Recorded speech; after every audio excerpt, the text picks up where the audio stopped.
You please pass this to Utkal. Thank you.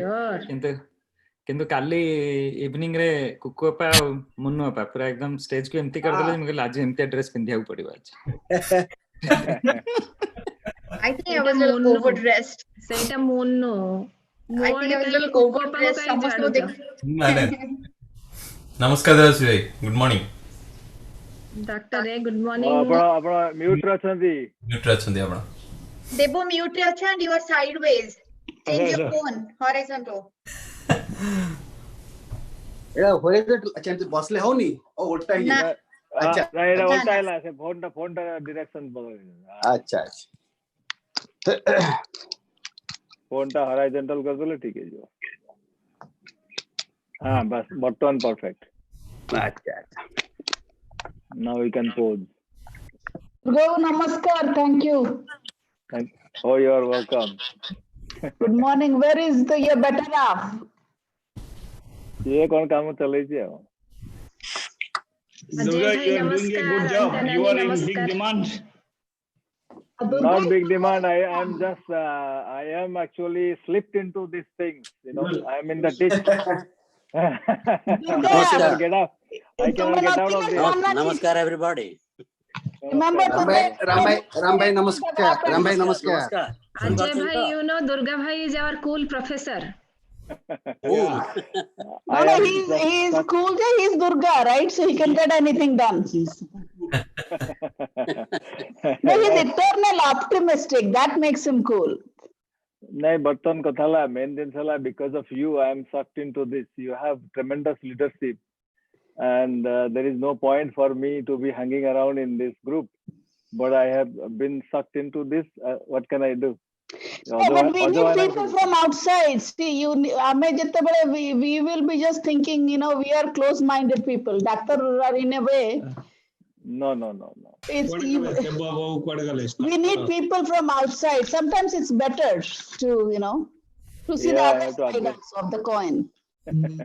अच्छा मोर ठीक अछि ना आउट के क्लोज अप आनिबी. आउट के क्लोज अप नियंतु so that we can see you better, your facial expression. अच्छा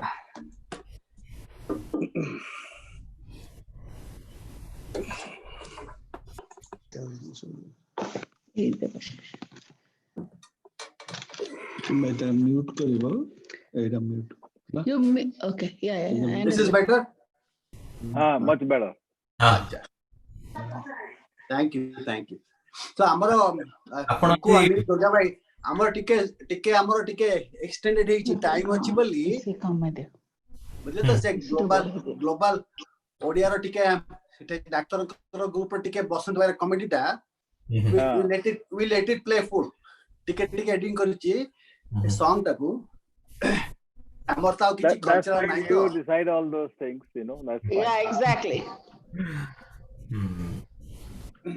But today is a happy Guru Purnima. Today is a sad day for Odisha. Mane itte case बढ़ी जाइछि, that is really sad. Right. I mean, Guru Purnima re समस्त गुरु मानक प्रणाम. But we are doing नाटक here. नमस्कार. Yes. किंतु आज हला हमर ओसा health wellness group row birthday. Yeah. Anniversary. Happy birthday. Thank you. Ram bhai, we should do something Barampur kare. Happy birthday. करियो तो. No, we have to start small. We cannot wait for big projects because people are dying there. Yes. Official जति के projection तातो अनेक बेसी deaths. बढ़िछि. बहुत बढ़िछि. तो health secretary तो कथा होनी मतो बहुत कथा आइलो. Go back to Nanak bhai. Okay, I also welcome Nanak bhai there. Nanak bhai, good morning. Good morning. एकदम सुबह Can you guys introduce yourself as long as you're there? That's okay. Before we start the recording, that's fine. resume. कहार आपण मन भितर कहार जण दीटा device पाखरे अछि. Yes. We Nitin correct. bhai is also there. Nitin bhai, good Dita device morning. with wife and husband.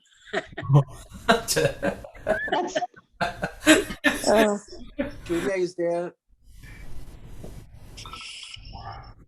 Namaskar. You are muted. Basant Mapato, you are muted. Anju Appa joined. Anju Appa joined. Namaskar Vasan bhai, good morning.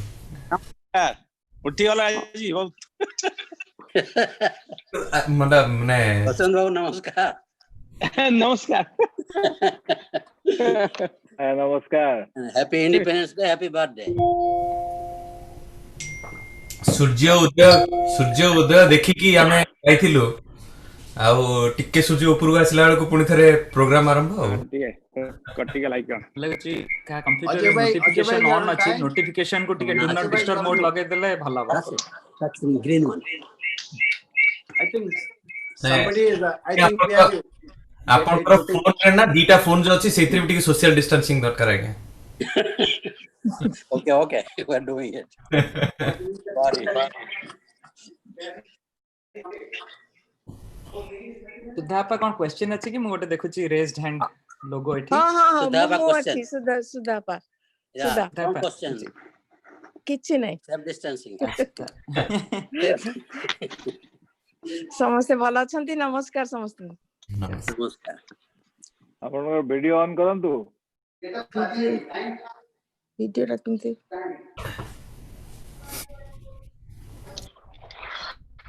Video टा कहीं on होनी सेई तळे तळे video signed अछि देखो. Video साइंटर रे ओटे बेगारा पड़थियो. आशा दरकार. हो किंतु आछि So it's around 12:06. Should we start or wait for a couple of minutes? We are getting. We are already still getting. 26 people have joined already. I think somebody has to mute. That echo is disturbing, creating a noise here in the background. So if you guys all can put it on mute before we start, so we can. Video na itre. Rambai, we can hear you talking. Mute kar diyo too, so that we don't get the echo. Kindly. I think say Rajang. Oh, Utkala, you are there. Can we mute everybody when yes. somebody is speaking? Then we can. yes mo actively se monitor kar background रे Yeah. Okay, so मैं then. कहया को चाहूଥିଲି कि जे राजांकर event is also still going केते some चलियो सेटा सेटे 1 o'clock जाय scheduled अछि 1 hour ओ ताले अच्छा so whoever has joined, with everybody's permission, should we start now? I want. Yeah. Yes. Okay. Please. So I will give the thing to Miss Kukudas, President of OSA, to grace the occasion and start it. Thank you all. पवित्र गुरु पूर्णिमा रे समस्त बंधु मानन को मोर प्रणाम गुरुजन मानन को प्रणाम आपन को स्वागत करूची. I welcome you all to OSA Health and Wellness segment. Hope that all of you are staying safe and healthy at this time. At this time of extreme variabilities, the OSA family is blessed to have access to experts who are part of the OSA Health and Wellness group. OSA is very thankful to Dr. Debashish Ray and his team for their contributions to make this happen. With this, I would request Dr. Durga Misra to take over this session. Okay, thank you, Kuku. It was a pleasure. Gotte barsha bartaman now it is 1 year. It's the birthday of this organization. Last convention, when I was walking out after finishing all the seminars, I was feeling relaxed. I said, now is my time to go to see some cultural program. Suddenly, Dr. Nita Mohanty came and fetching me that you come. There are a lot of doctors sitting there. They are actually craving for something wonderful, but they don't know how. I said, I don't know what to do there. So, but I walked in there. The wonderful thing is actually, I said, since whatever you want to do, first let's come together, put your name, WhatsApp number or the personal phone numbers and your email addresses. So people were so excited and they immediately that thing started. Everybody gave those things. So that was a wonderful feeling because everybody was thinking how to help our Odia brothers and sisters. It's our family, and how to help the family. Normally, everybody's mind is there that, when I get sick, I want a second opinion. Whom should I contact? We really don't know that one. So that actually came up as a wonderful surprise for me. And then it was being discussed, and we had a group photo, and that was a fantastic occasion. So the thing is, when this thing started, I put together the first WhatsApp group and email group, and then people started. Okay, now we are somewhere there. It took some time, but they said, I said my job is done. I want to take off, because there are a lot of people in the doctors group are very top leaders, and also very well organized and informed in the IT technology, and they can take over. But still, I'm stuck here, and I am very fortunate and lucky that I could help and move you forward. And then when this WhatsApp group started, slowly it emerged, and the leadership, Devasis became the chair. And then slowly there is a working committee formed, because all of us are so busy in our life. So obviously that happened. And fantastic ideas started flowing through. So in this situation, actually, I am really proud to be associated with this, and also from your blessings. Actually, all of you are actually thought that way. So it was possible because of that. So I don't know what else I can say. This is a wonderful, and it has come 1 year already. And in 1 year, you cannot believe how much we have achieved, especially when the COVID thing happened. You will hear it again, but actually I was fortunate that to hear from my family members that, look, this is there, we will live together, we will do these things together. So that is a wonderful feeling. I think yesterday somebody was saying that when we have cough or if we sneeze, we have now somebody in our family to call them and say, okay, I have this problem, can I get some help? So that feeling itself is wonderful. And the OSA group, I talked to Kuku a long time ago when this thing happened, that we will get something moving. And this wonderful thing happened that we finally became an organization, and it's a close knit. And besides a lot of fun, we also would like to have a lot of serious projects. And it has been a lot of new developments happened. So I think we'll hear from them now, what experience they have. So now I will give it to Devasis to continue.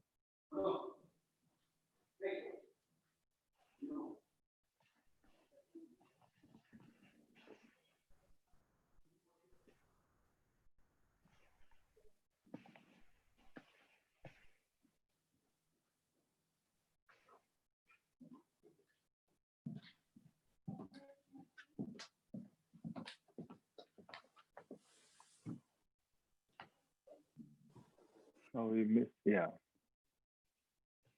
So we can go to full screen now.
Namaskar. This is Dr. Devashish Ray, OSA Health and Wellness Group Chairman, and welcome you all to the OSA 2020 Virtual Convention, and thanks for joining us. I would like to say to you, It stopped. About our group and how it started. This was formed in the last OSA convention in Atlantic City, where we met in a group as medical school alumni, and there we decided to have a WhatsApp group. And after we had the WhatsApp group, we came back home and we met once in a month, very gingerly pacing ourselves, discussing ideas, and then we started having our mission, objectives and goals. And then we discussed about having our own constitution and bylaws. As and when the membership grew, we discussed to make it into a formal group or name it as OSA Health and Wellness. And then while doing this, we discussed about options, whether we need to go independently as a tax-free or we should combine with OSA and join forces. And then we started the discussion and negotiations with OSA executive Ms. Kuku Das to further explore the options. I would like Dr. Sangeeta Pradhan now to take you back from December 2019 till March of 2020. नमस्कार ओसा 2020 convention रे आपण मानकर बहुत बहुत स्वागत मु आपन को जणाइबी आमे डिसेंबर 2019 आउ मार्च 2020 भितरे कोन काम कलु we published our first e-journal which was a great success and was very well accepted in the whole community तापरे आसिला हमर गोटे बहुत बड़ प्रोजेक्ट जोटा कि हमर मेमोरेंडम अप्रूवल ऑफ सिग्नेचर्स सेते बहुत काम लागिला जोथे कि हमर working committee members advisers and specially doctor Debashish Ray had a crucial role however I think the audio is missing. to OSA BOG and current executive committee president Mrs. Kuku Das for all their cooperation for getting us into the family. Ebe mere ame amar second edition e-journal publish kalu with lots of changes and current up to dates with the current social media standards. आपण माने निश्चय देखिबे link रे सेतरे जहा question answers जहा पचारिया कथा they are all available. Facebook link अच्छी, Twitter link अच्छी, so anywhere you go, you can open it on WhatsApp, your mobile phone, computer, and you can see all that. Now we'll go to our next phase. Thank you, Sangeeta. Namaskar everyone. ମୁଁ doctor वसंत Mahapatra Cleveland रू कहूँ मुझे university hospital of Cleveland में practice करछि बर्तमान संगीता जो आमर wellness group activity पर कहले मुझे स्टेज रे आम कौन सब कर विषय ब्रीफली कहि देखो मार्च रु जुलाई पर्यंत यही पीरियडटा मार्च 1 रु विशेषकर जुलाई पर्यंत अंटिल नाउ आपन देखिए जोड़े आम ह्यूमन हिस्ट्री कौन आम वर्ल्ड हिस्ट्री एथरे गोटे सिग्निफिकेंटली वेरी इंपोर्टेंट पीरियड ही रहिबो कारण ए समय आमर कोविड-19 became a very rapidly spreading pandemic गुड़ाए लोक इनफेक्ट हेले गुड़ाए लोक मरीगले आम मनीष समाज भितर गोटे आतंक खेल अब देखो ना यूएस रे मार्च 1 रे मात्र 30 पीपुल पॉजिटिव थिले गोटे कि दुईटी डेथ थिला वर्तमान about 2.8 million people are COVID positive in USA. About 132,000 people मरीगले जो आप वर्ल्ड कथा कहे से मार्च 1 रे यूएस को आसी ना से चाइना बा यूरोप रे माड़ी जाइला अबाउट 87,000 people affected आउ 3,000 लिटिल मोर देन 3,000 people मरी वर्तमान 10.3 million people सारा वर्ल्ड रे अफेक्ट हेलेनी एवं ओवर 518,000 people मरी सारे आम इंडिया रे बर्तमान it's rapidly progressing in infecting lot of people even Odisha भी मारला सो ओवरऑल आम मनीष जीवन को ये पूरा टोटली चेंज कर दी गोटे गोटे फैमिली आप देखिए जड़े कौन 2-3 जन 4 जन मत लव्ड वन मरीगले आमर जो फ्रंट लाइन वर्कर डॉक्टर कहतु नर्स कि police personnel emergency room people आम सब ए कोविड पेसेंट को सेवा करी से माने निज जीवन को देले गुड़ाए लोक इनफेक्ट ही हॉस्पिटल अच्छा वेंटिलेटर अच्छा आ मरी भी सारे माने आम मनीष जीवन को प्राय आमर लाइफ के सैटर कर देछि लोक मैंने डरी घर बाहर ना छोट पिला मैंने बर्तमान देखिए समर वैकेशन हवा कथा से मैंने बाहर बुली डेई खेलिया कथा आप पिकनिक करवा कथा घर भितर डरी मर रही जमती गोटे जेल भितर तो ये आम होल फैमिली और कम्युनिटी भितर नॉट ओनली फाइनेंशियल कि फिजिकल ट्रमा इट्स गोटे सिवियर मेंटल ट्रमा आमर क्रिएट कर तेणु आम यही समय आम आवर हेल्थ वेलनेस ग्रुप आम डिसाइड करूँ लेट्स चेंज आवर ऑब्जेक्टिव आम let's go back to our community आम लोक मानक बुझेबा भीतर अवेयरनेस बढ़ेबा एजुकेशन दबा किपर डील करेंगे स्ट्रेस को से विषय आम विभिन्न प्रोग्राम कलु मु कही मार्च 1 आम प्रथम प्रोग्राम है इंट्रोडक्टरी प्रोग्राम ऑन कोविड-19 तर मार्च 29 रे सेकेंड प्रोग्राम है यहाँ है कोविड-19 एपोकैलिप्स तापरे रिसेंटली मे 19 रे आम गोटे हिस्टोरिक इवेंट कलु कहलु ग्लोबल ओडिया इवेंट एथिरे it was highly successful and entertaining program educating program एथिरे बहुत फेमस मूवी स्टार माने सिंगर माने ओडिसा रु आमका साहाय्य कले पार्टिसिपेट कले ताछड़ा आम लोकल बहुत आर्टिस्ट आमर सॉन्ग्स डांस कॉमेडी एक्ट सब कले it was a very well seen programme throughout the world तेणु बर्तमान मु एई ग्लोबल ओडिया प्रोग्राम विषय संगीता को रिक्वेस्ट करबी से टिके डिटेल कहबे Sangeeta please carry on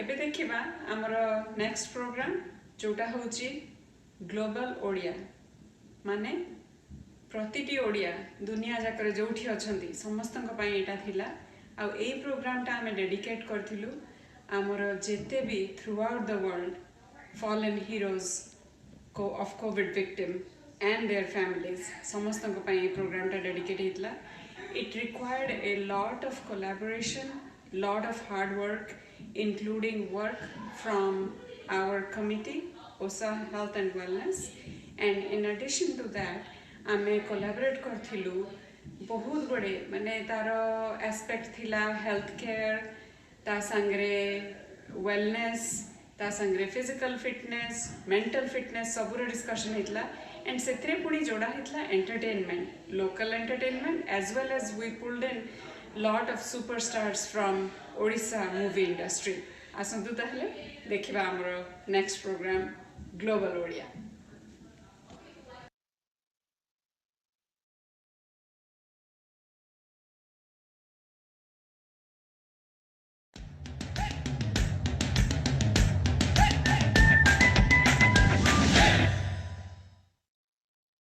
OSA Health and Wellness होची इंस्ट्रूमेंटल आमे टीम अप कलु ओडिया सोसाइटी ऑफ अमेरिका ओसा संगरे आउ ए जो टीम एफर्ट हमर एटा तो जस्ट आरंभ भगवान करंतु एटा बहुत दिन चालू बहुत आगु चालू आमे हाथ रे हाथ मिलाई के आउरी बहुत किछि अकम्प्लिश करबा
आपण माने बहुत एंजॉय करथिबे।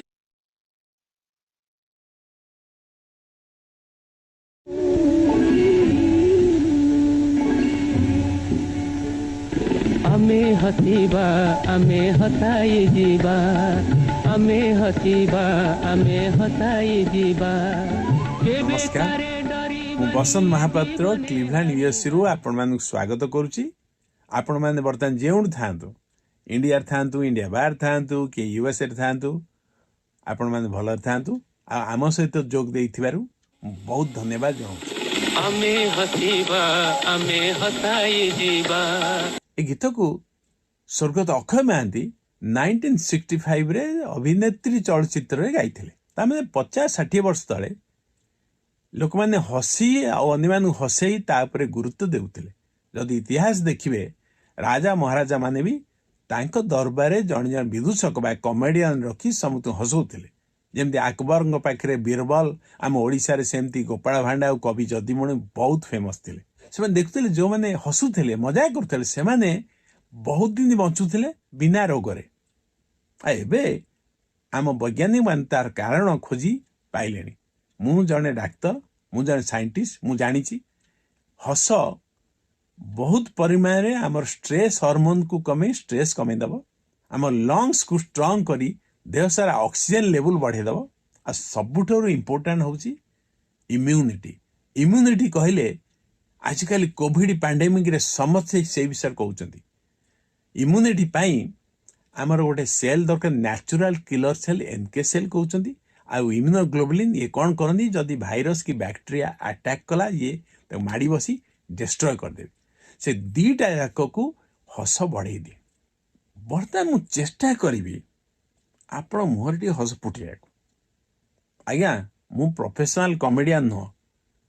जदि नहला आपण प्लीज गोटे काम करेंगे, मो पे निज कुतकुत कर हसदेवे, मुझे एनकरेज हेबी। आम समाज रे ଯେମିତି ବିଭିନ୍ନ ପ୍ରକାର ଲୋକ ଅଛନ୍ତି, ଆମ ଲୋକ ମାନଙ୍କର ବିଭିନ୍ନ ପ୍ରକାର ହସ ବି ଅଛି। ସେ ହସ ଭିତରୁ ମୁଁ କେତୋଟି ଆପଣଙ୍କୁ ବର୍ତ୍ତମାନ ଦେଖେଇଦେବି। ପ୍ରଥମଟି ହେଲା ରାଜକୀୟ ହସ। ଏଇ ଦେଖନ୍ତୁ ରାଜା ଆସୁଛନ୍ତି, କେମିତି ହସୁଛନ୍ତି।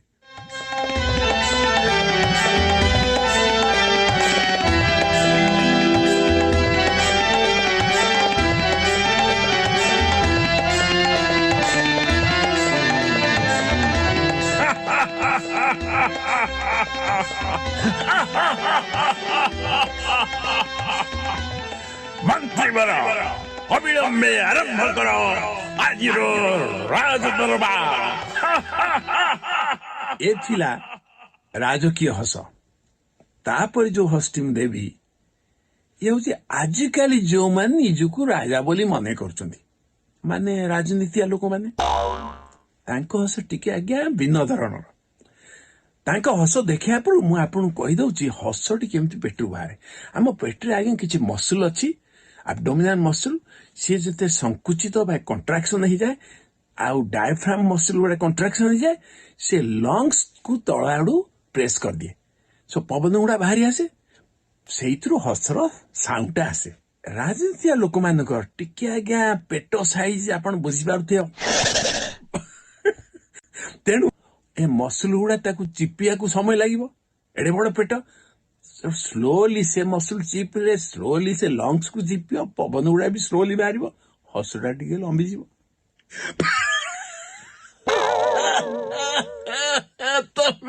ତମେ ଠିକ କହିଛ, ବିନା ମାଲେ ଆଜିକାଲି କିଛି ହବନି।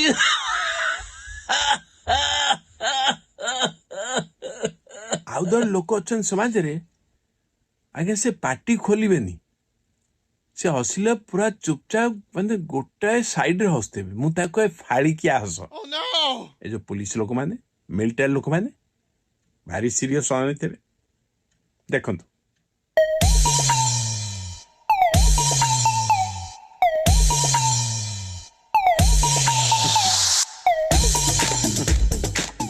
ତାପରେ ହସଟି ମୁଁ ଦେଖେଇବି, ସେ ହସଟି ବୁଝି ହୁଏନି, ମାନେ ଆପଣ ବୁଝିପାରିବେ, କିନ୍ତୁ ଯୋଉ ଲୋକ ହସନ୍ତି ସେ ବୁଝିପାରନ୍ତି କାହିଁକି ହସୁଛନ୍ତି। ତାକୁ ମୁଁ କହେ ଅବୁଝା ହସ। ସେ ବସିଥିବେ, ଦେଖିଲେ ତାଙ୍କ ପାଖ ଲୋକମାନେ ହସୁଛନ୍ତି, ସେ ଜାଣିପାରୁନାହାନ୍ତି, ହସି ଚାଲିବେ।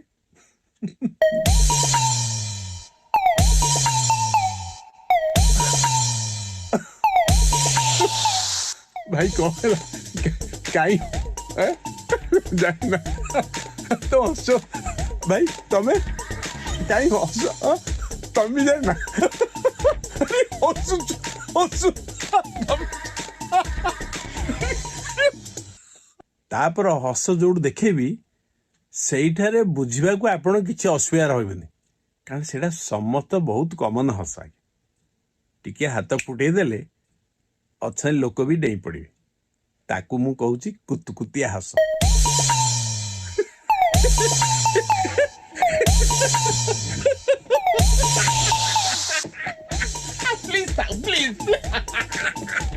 ଆପରେ ଯୋଉ ହସ ମୁଁ ଦେଖେଇବି, ଏଠି ସିରିୟସ ଆଜ୍ଞା। କଣ କି ଜଣେ କାନ୍ଦୁଥବ, କାନ୍ଦୁରୁ କେମିତି ହସ ହେବ।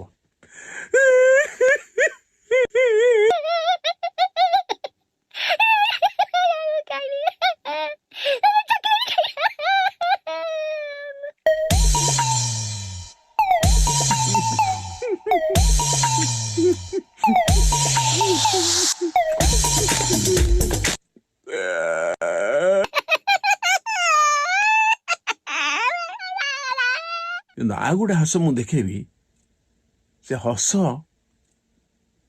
ହସରୁ ନିଦ ମାଡି ଆସିବ।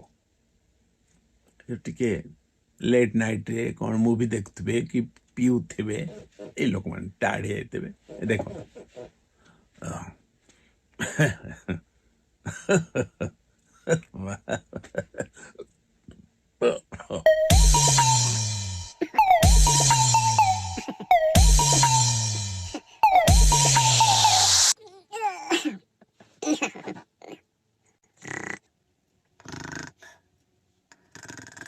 ଆପରେ ଯୋଉ ହସ ମୁଁ ଦେଖେଇବି, ତା ନାଁ ହଉଛି ମନ ଖୋଲା ହସ।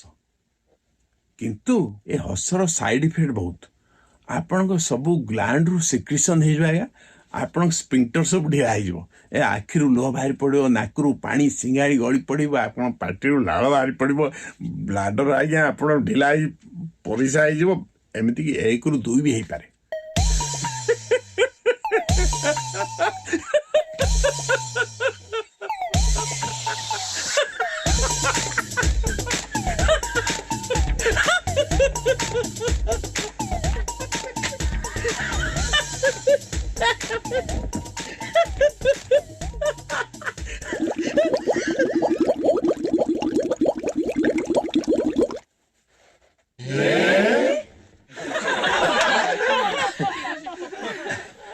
आज्ञा T bathroom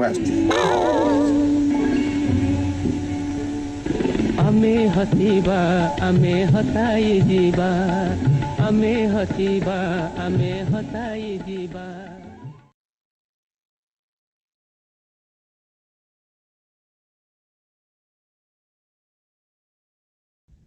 Dear all global warriors, my dear brothers and sisters, this is Dr. Debashish Ray. I am the chairman of the OSA Health and Wellness Group. It's my pleasure to be present today to welcome you all global warriors to this virtual extravaganza.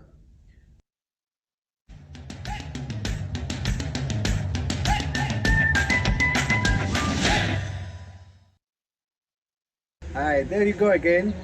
Thank you so much for coming back. Now you all must have heard how our group originated, how we became a toddler and started running, and now I'd like to explain you what are our future projects and plans for our ORIA communities, brothers and sisters. We have a lot of ideas jostling in our mind and we are brainstorming, but we have not narrowed down a lot of long-term projects. But in the short term, we are planning to have an academic series for our ORIA brothers and sisters to make them aware of the common diseases like hypertension, diabetes, stroke, etc., and the common treatment, the common symptoms, and we would like to have our doctors acting as patients with the common symptoms for our people to identify what are the signs and symptoms of these diseases and what needs to be done. And this is an awareness program too, and this is educational, and it will be a series of presentations once every 2 months, and I hope you guys will definitely like it. For the long-term projects, we are planning we have a couple of ideas in Orissa. We're looking for a good NGO to jam it, so then we'll sort out the different projects that we have, for example, like adopting a village, or for women's upliftment of women's cause, and a couple of other things which I would not like to disclose now. But of course, we are a compassionate group of ODIA physicians who have formed an association for the first time in North America associated with OSA, Odisha Society of America, with the view, with the objective of helping and our ODIA brothers and sisters and making this place much stronger as a community. If any ODIA brothers and sisters in North America, they need us, please call me, call our executive members, call all our members. We'll have a registry in the OSA directory, and we'll be there for you definitely in any way, any site, any form that you need, all we can do. And that's my promise to you guys, that if you are there, you need us, we'll be right there with you, walking step by side. Namaskar, I'm Nivedita Mahanti from Orissa. We created this OSA Health and Wellness group in July 2019, which is affiliated with Orissa. We would like to help ODIAs around the globe. It involves people here at home and in Orissa. Let us all get together in this difficult time of COVID-19 pandemic to help each other. Sarve bhavantu sukhina, sarve santu niramaya, सर्वे भद्राणि पश्यन्तु मा कश्चित् दुःखभाग् भवेत्। ओम शांति शांति शांति।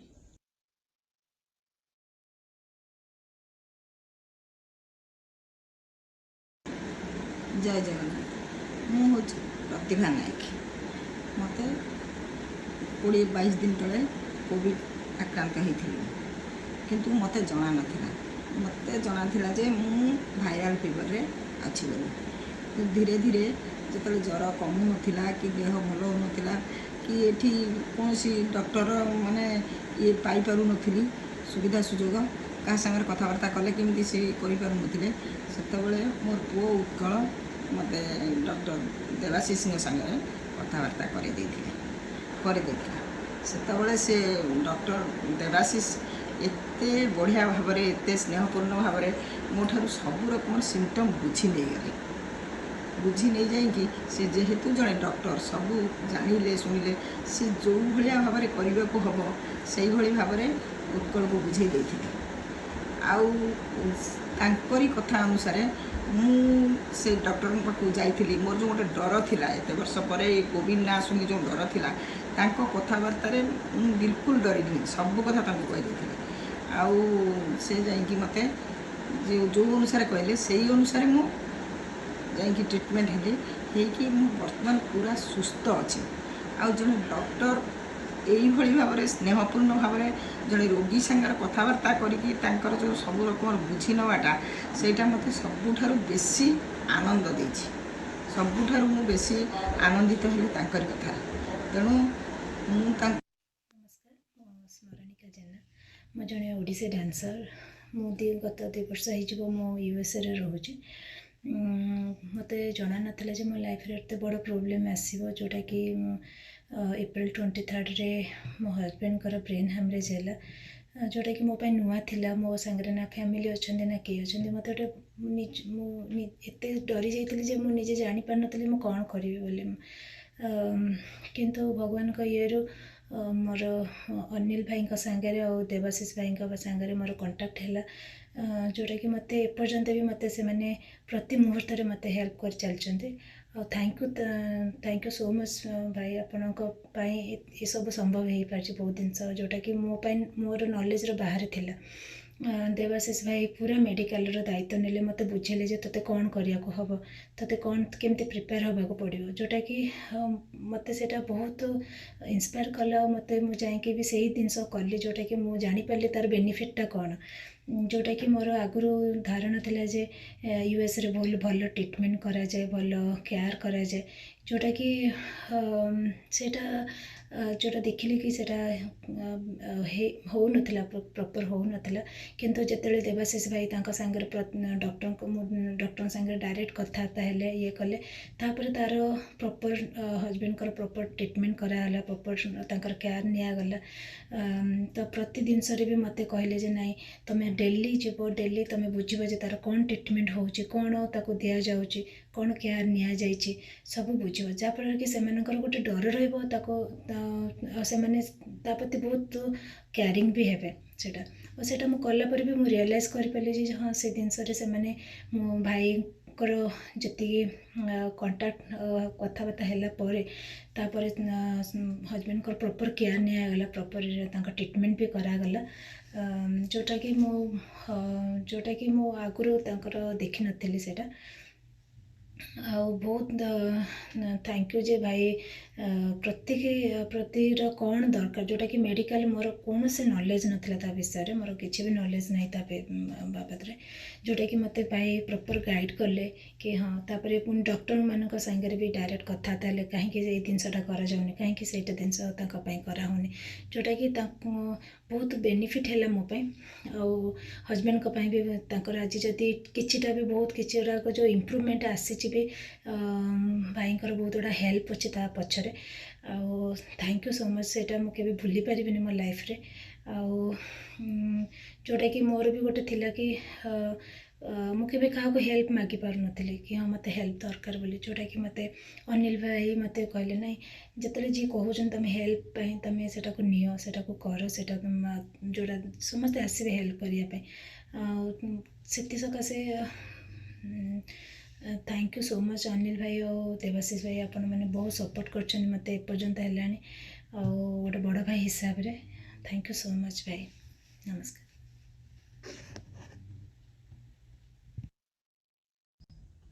My dear Oriya brothers and sisters, wherever you are in US, Canada, India, or scattered throughout the universe, I would like to request one thing. Let's stay united, stand strong. Whatever may come, we will overcome. Team Global Oriya, Mera Salam.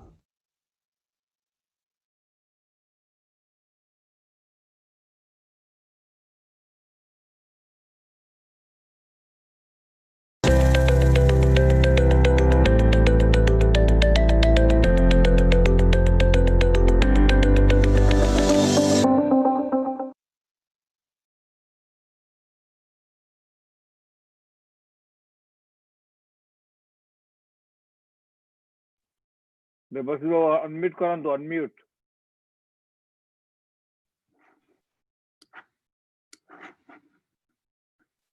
କୁହନ୍ତୁ ଏବେ Yeah, thank you everybody. This is Devashish again, and hope you liked our presentation. And before we go to the next one, which will be the live question and answers, I would like to invite Mr. Pratik Samantray from Washington State. And I'll just give a brief introduction to Pratik. Pratik's dad, Dr. Pradeep Sahu, a physician from Orissa, was visiting with his spouse to his son, Pratik, and unfortunately, he had a fatal accident and he was stuck. And with all the effort, we could not get him back and we lost him. And Pratik is there with us, and I would like him to share something with the OSA family. Thank you. Pratik, are you there? Yeah. Okay, thank you. नमस्कार बहुत खुशी लागला ते ओडिया मान को देखि Can you put your video on? Already Yeah, go ahead.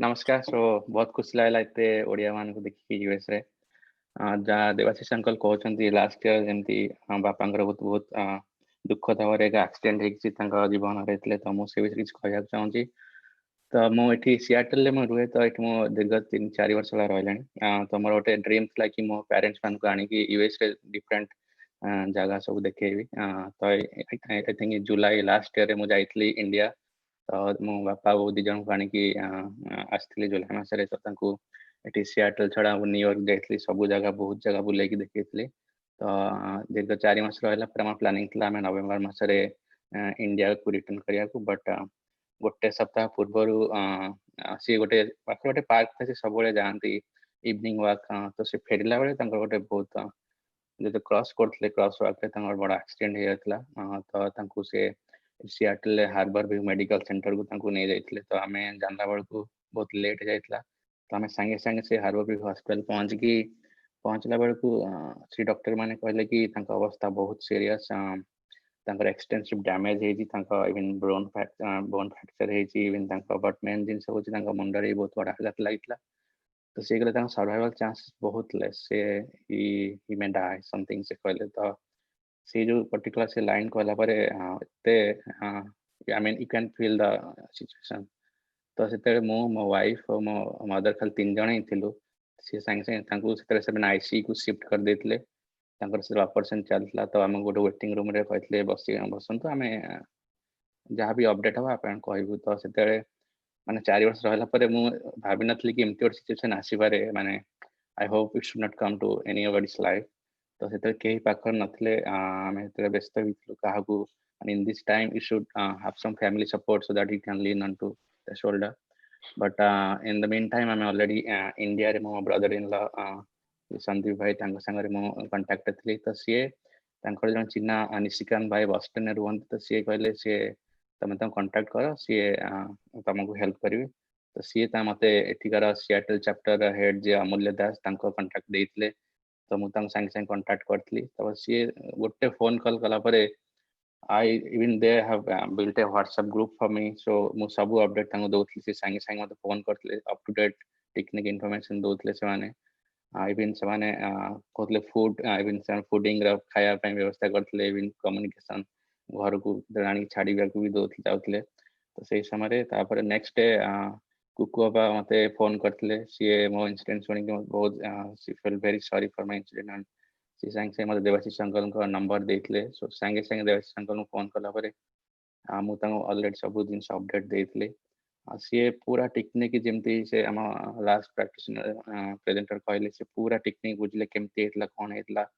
आ गोटे जिंस USA तमे तो रहउचंती सेते टीम ऑफ डॉक्टर्स थाए तो से माने सो डायग्नोसिस करिकि केते टेक्निकल टर्म्स कहंती बट आज इन लेमैन ताको बुझिया बहुत कष्ट होई पड़े तो मो देवाशीष अंकल किंतु तो कहला परे से टीम ऑफ डॉक्टर्स से कांटेक्ट करतले फिर सी भी गोटे डॉक्टर मान को ग्रुप नै कि बुझितले कोन सिचुएशन काहे कि तांकर what the chances of survival काहे कि गोटे ब्रेन ऑपरेशन हेबार कहीं कलेनि सो जेहेतु एक्सटेंसिव डैमेज होता तो माने काइंड ऑफ इरिवर्सिबल डैमेज तो से कहले होपफुल नहीं बट किंतु से गोटे सेकंड ओपिनियन जो मिलला कि हाँ they are doing the treatment and we can validate it so that is it's kind of I will vouch for that particular I mean everybody should know okay there should be some second opinion तो से जो incident से जो help मत मिलता है जाए मुझे भूली पानी एबे भी मुझे अमल दास मनोज भाई समस्त टच अच्छी तो मुझे चाहिए जी भी ओडिया आसुचंती से माने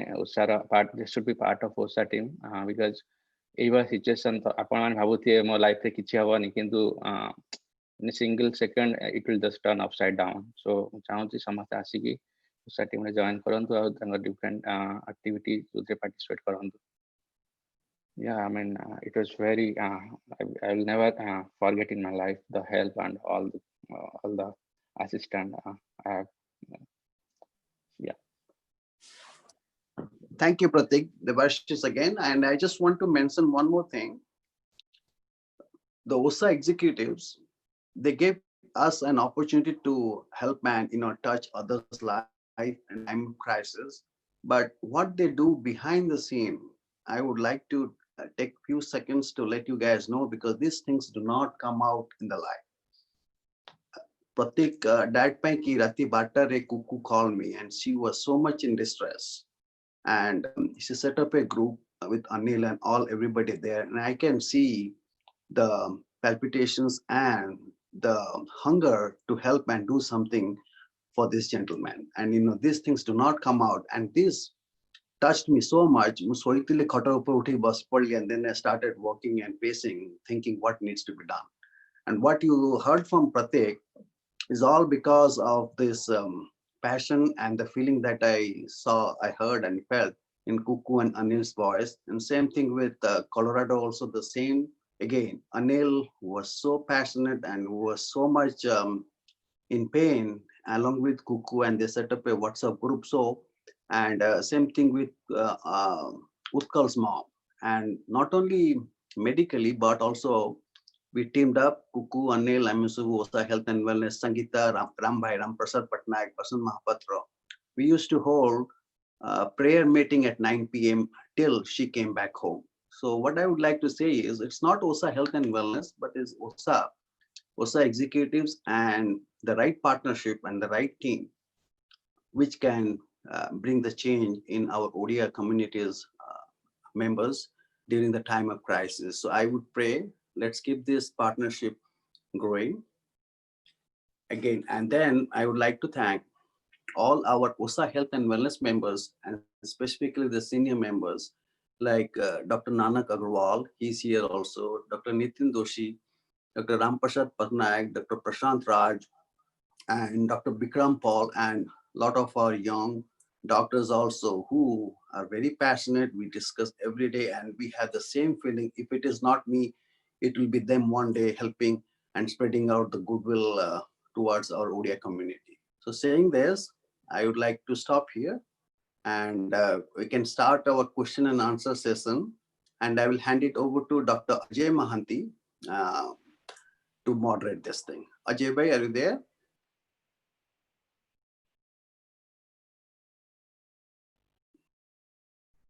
Ajay bhai, are you there? Ajay Mahanti?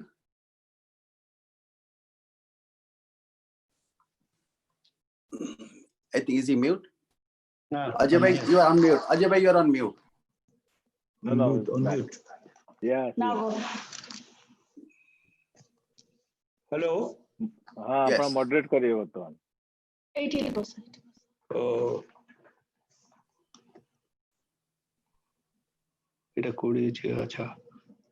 Thank you very much, everyone.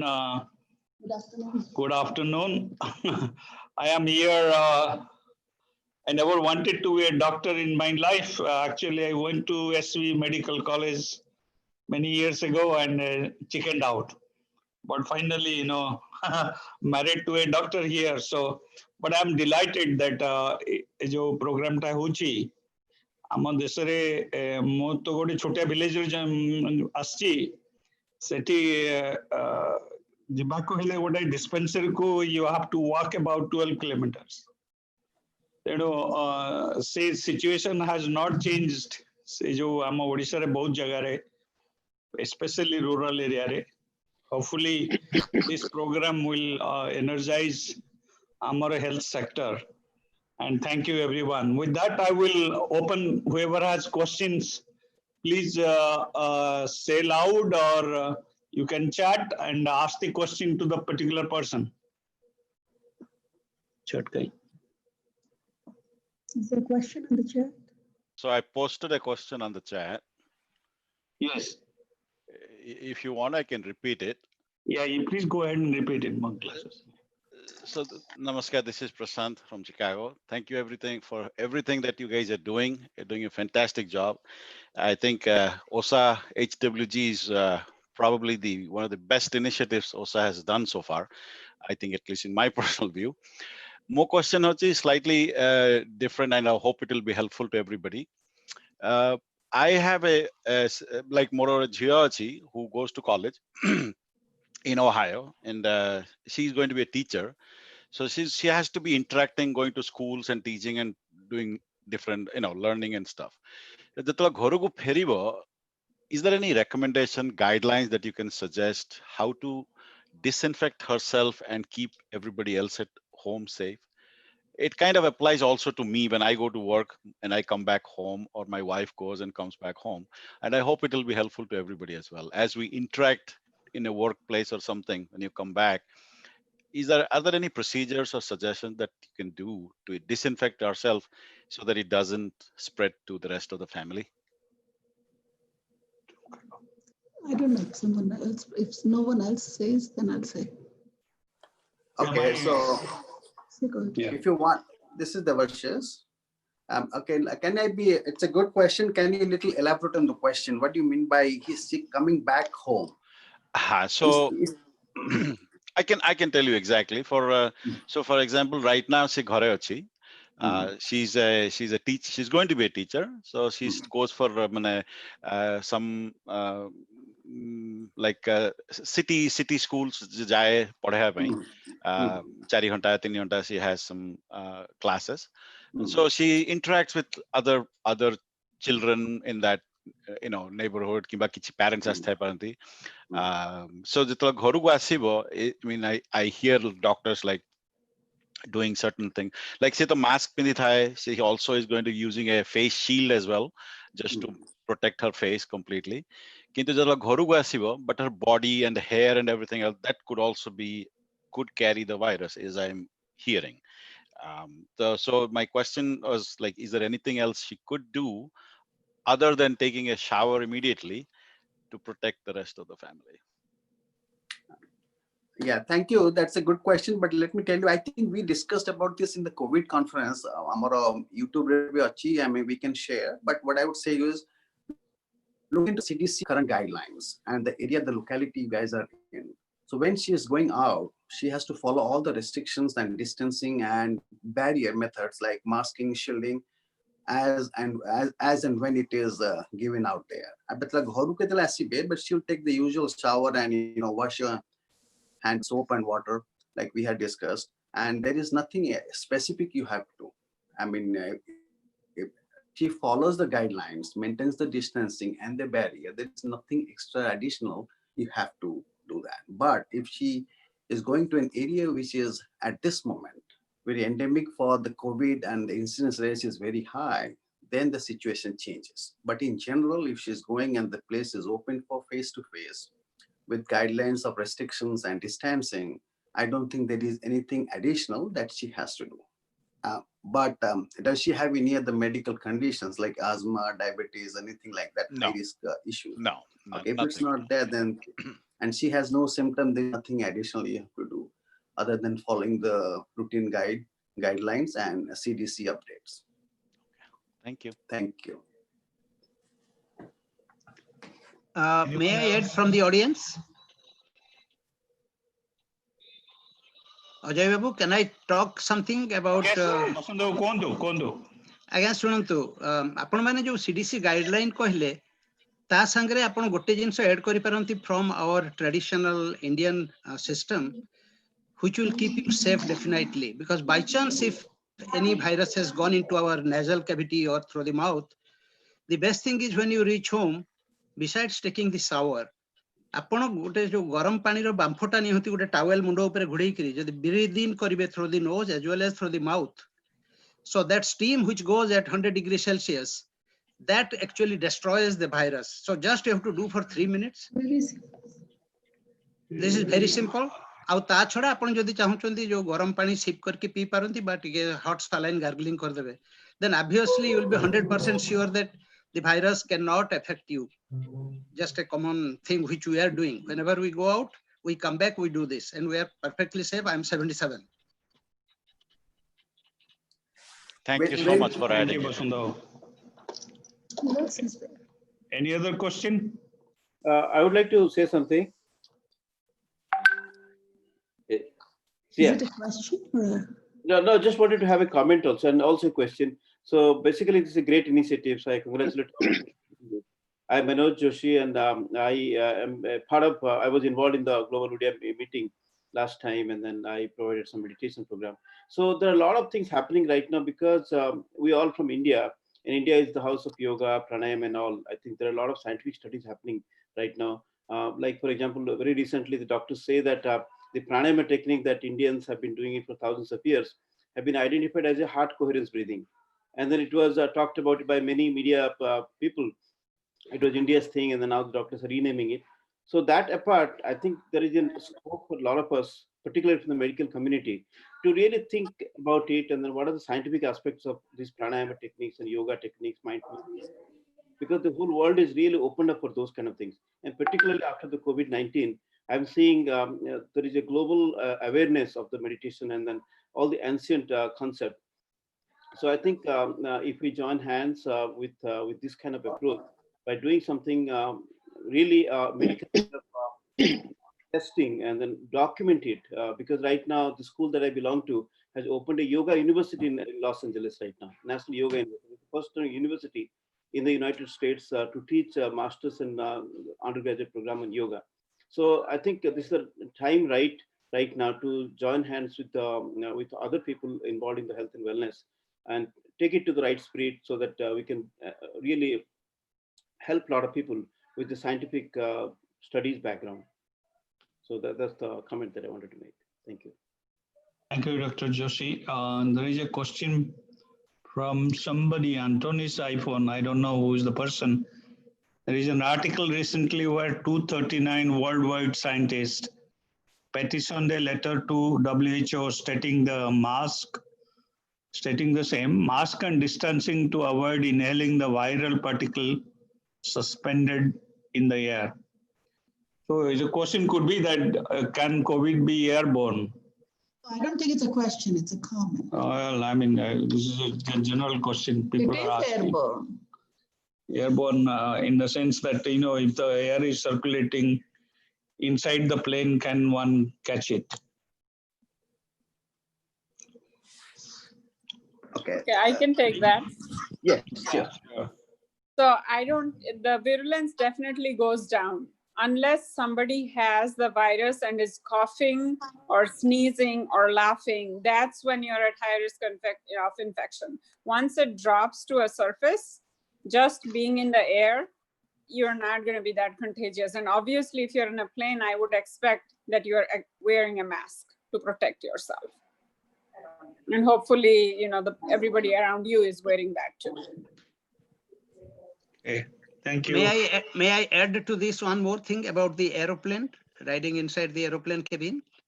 Yeah, go The ahead. normal filters which they use in the air conditioning circulation system, of late they have been really replacing those filters, which can really destroy 90% of the virus by contact through those filters.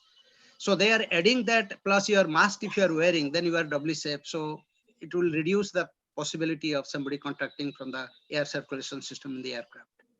Thank you. Okay, any other question? I don't see any question on the chat now. At least Does by any scanning. mask? No, does any mask work? Oh yeah, there is a question from Mr. Bhavani Bakshi.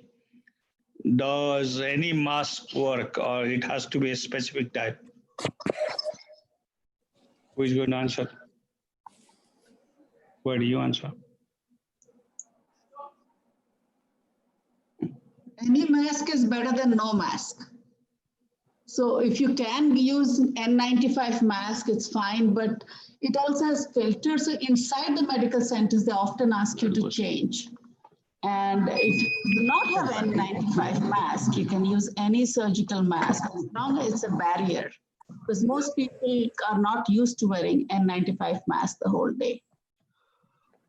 And it's difficult to breathe unless you're used to it through those N95 masks.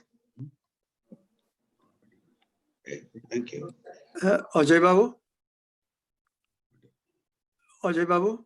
Yes, namaskar. Namaskar. Oh, namaskar. Well, I just want to re-emphasize that about the mask. What, the CDC and NIH with Dr. Fauci's, I have been constantly in discussion with Dr. Fauci about a lot about these things in NIH. And as long as the all commercially prepared masks nowadays are good, they are actually very protective. If you are using the cloth mask, which is many people are sewing them themselves, preparing them, it should be at least double layer. Triple layer is very good, but sometimes it is difficult to breathe through those, but double layer protects that. So everybody should know that. The other thing I want to bring out that the gentleman who, Mr. Joshi, brought out that question about the pranayam and about the yoga and how immunity. Yes, immunity has been scientifically worked out with the many of the scientists and the non-scientists, those who are practicing this. But now there is a project by NIH working with India, with many yoga centers, now scientifically to study that. Actually, it has to be really, nothing has been proved yet scientifically. So that's now a project which is going on, and probably it will be known to many people as soon as a first line of the study comes out. So there is a project going on with NIH in India. Thank you. So to add to this, this is Basant Mahapatra. ଏତିକି ମୁଁ କହିବି ଯେ ଆମର ଗୋଟେ ଏବେ ଗୋଟେ ଏଠି ସ୍ୱାମୀଜୀ ଯୋଉ ପ୍ରେଜେଣ୍ଟେସନ କରିଥିଲେ ଆପଣ ଦେଖିଥିବେ 2 ଦିନ ତଳେ. It's a very good presentation. Everybody take a look. It will add to our scientific treatment. He said how we take care of not only physical health, mental and spiritual health. So that includes everything. ଆପଣଙ୍କ exercise, yoga, meditation and prayers. And this will all certainly, improve the immunity. There are a lot of studies that I may first present that we emphasize a lot on taking vitamin D, a lot of stuff to immune boost. But recent studies also, there's new studies, the UK came out, that taking too much vitamin D is not even adding anything to immunity.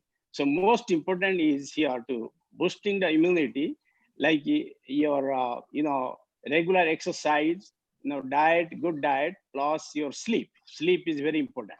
So that I want to add. Thank you. There are more questions. Yeah. What is the minimal workout? Is one question. What are the minimal workouts we can recommend to help with immunity? Many times with hectic work and family schedule, we keep postponing exercises. So what's the minimal amount of exercise one can do to just improve immunity? Is there such a thing? No? Well, we see any in American Heart Association, at least we should do, if we do half-hour exercise every day, you take a light walk or anything, that should be good enough. Definitely more is better. But with our schedule, is for me, I'm so busy, even half hour, sometimes I don't get. Of course, I work a lot in the hospital. But yes, we at least I would say at least 30 minutes exercise if you do every day, it should be good. So the recommendation is 150 minutes a week. So if we have 2 days in a week that we don't do, it's okay. But half an hour, like Vasant said, 5 days a week should be good enough, minimum. So there is another question from Manoj Joshi. No, Sudham Sahu. Sudham Sahu, yes. How do we differentiate between sneezing due to pollen allergy and sneezing due to coronavirus? How do you differentiate?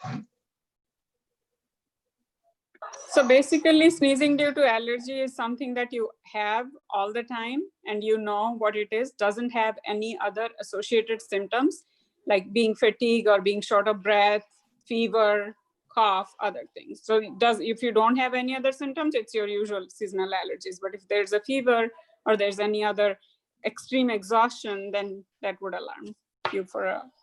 Also, you have to remember that a lot of people are asymptomatic, like 40–50%. So they may have a virus, but their sneezing may be from allergy.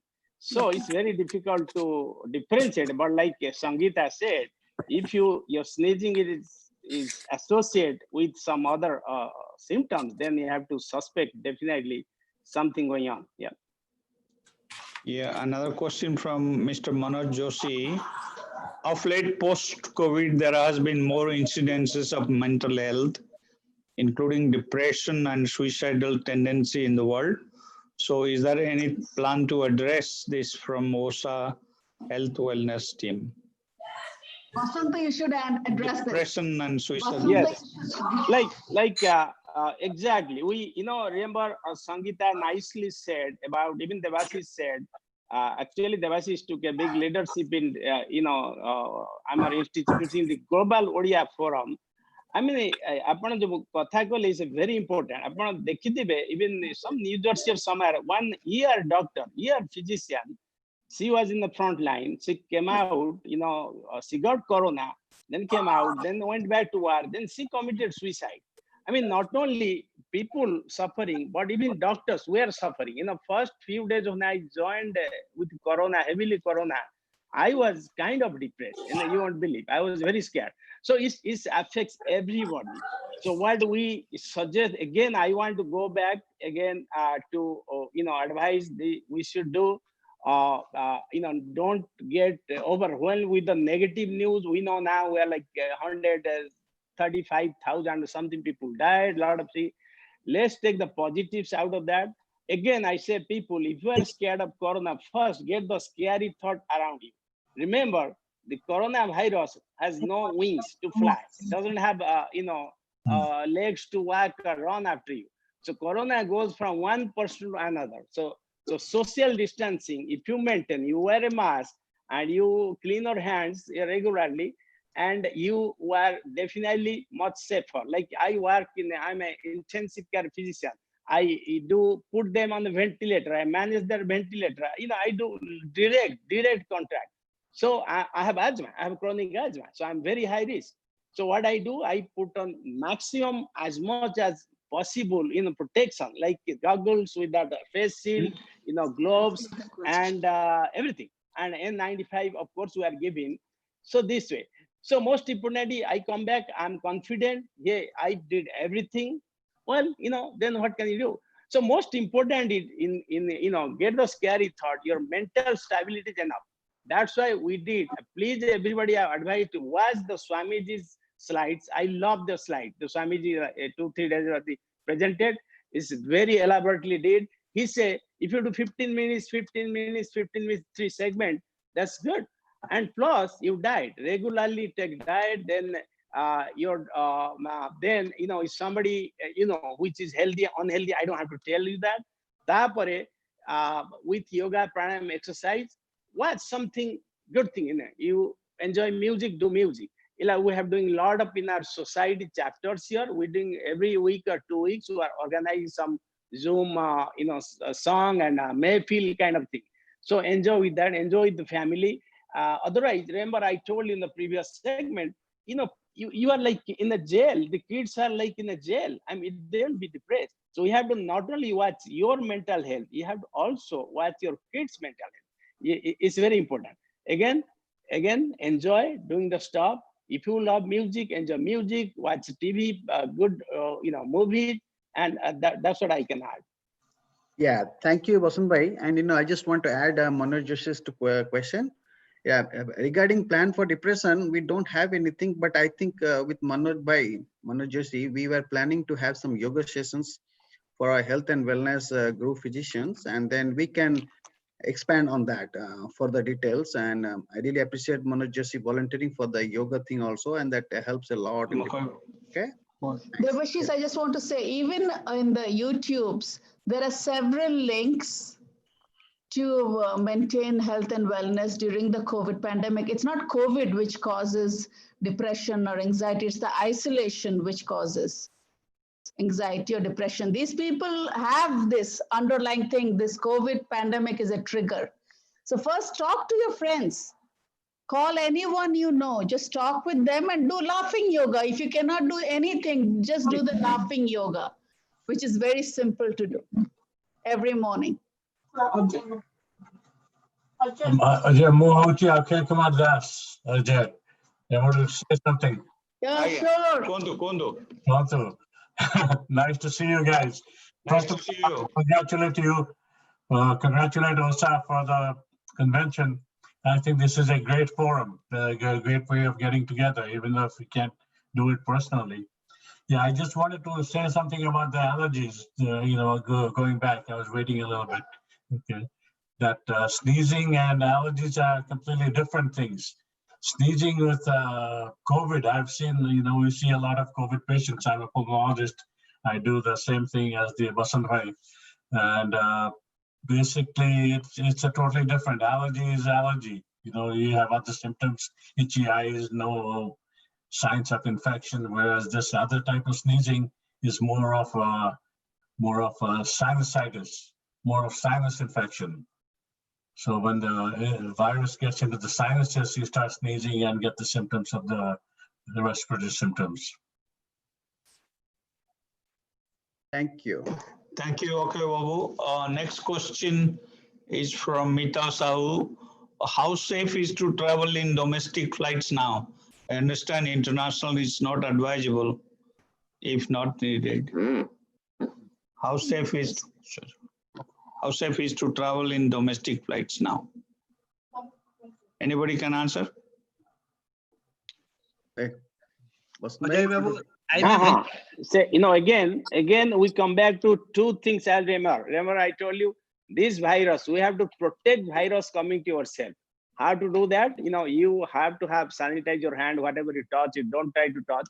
But most important is whatever studies we have shown by every NIH or CDC or WHO, they keep that 6 feet. Even you can see a lot of times some studies come out 8 feet, 15 feet, but you have to maintain try to 6 feet, distance. Number 2 is definitely wear a mask.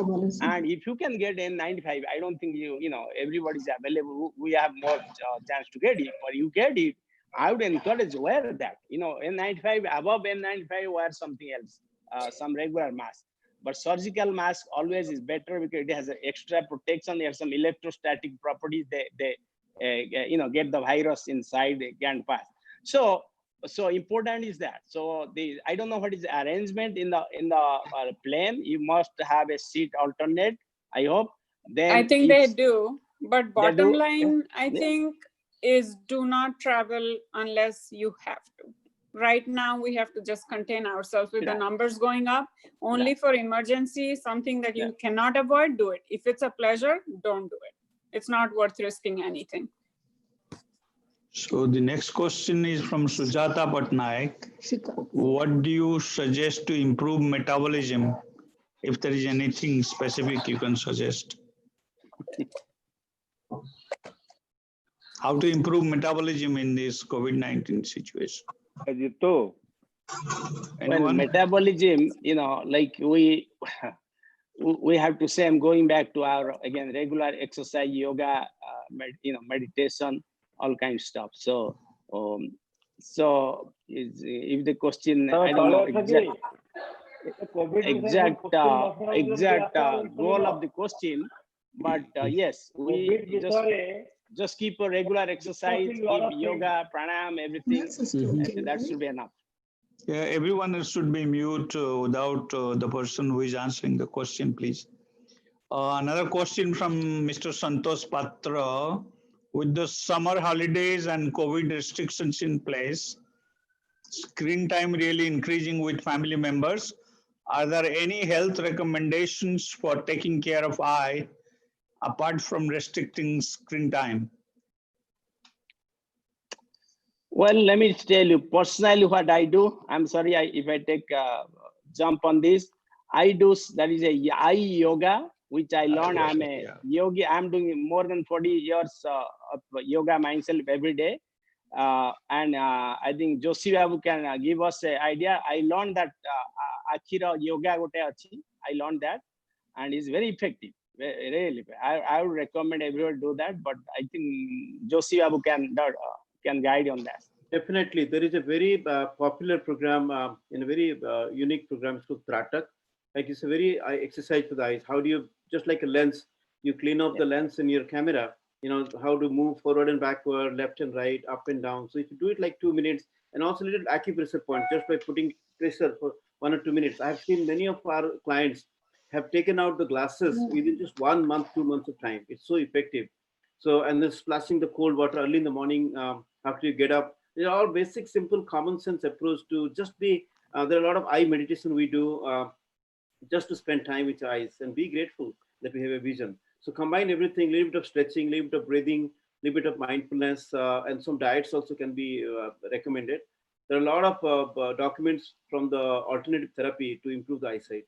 And my grandma actually, lived for 112 years actually. She lived for 112 years, and there are a lot of techniques. This yogic, the village's wisdom can help us to be healthy for a longer time. Definitely yoga.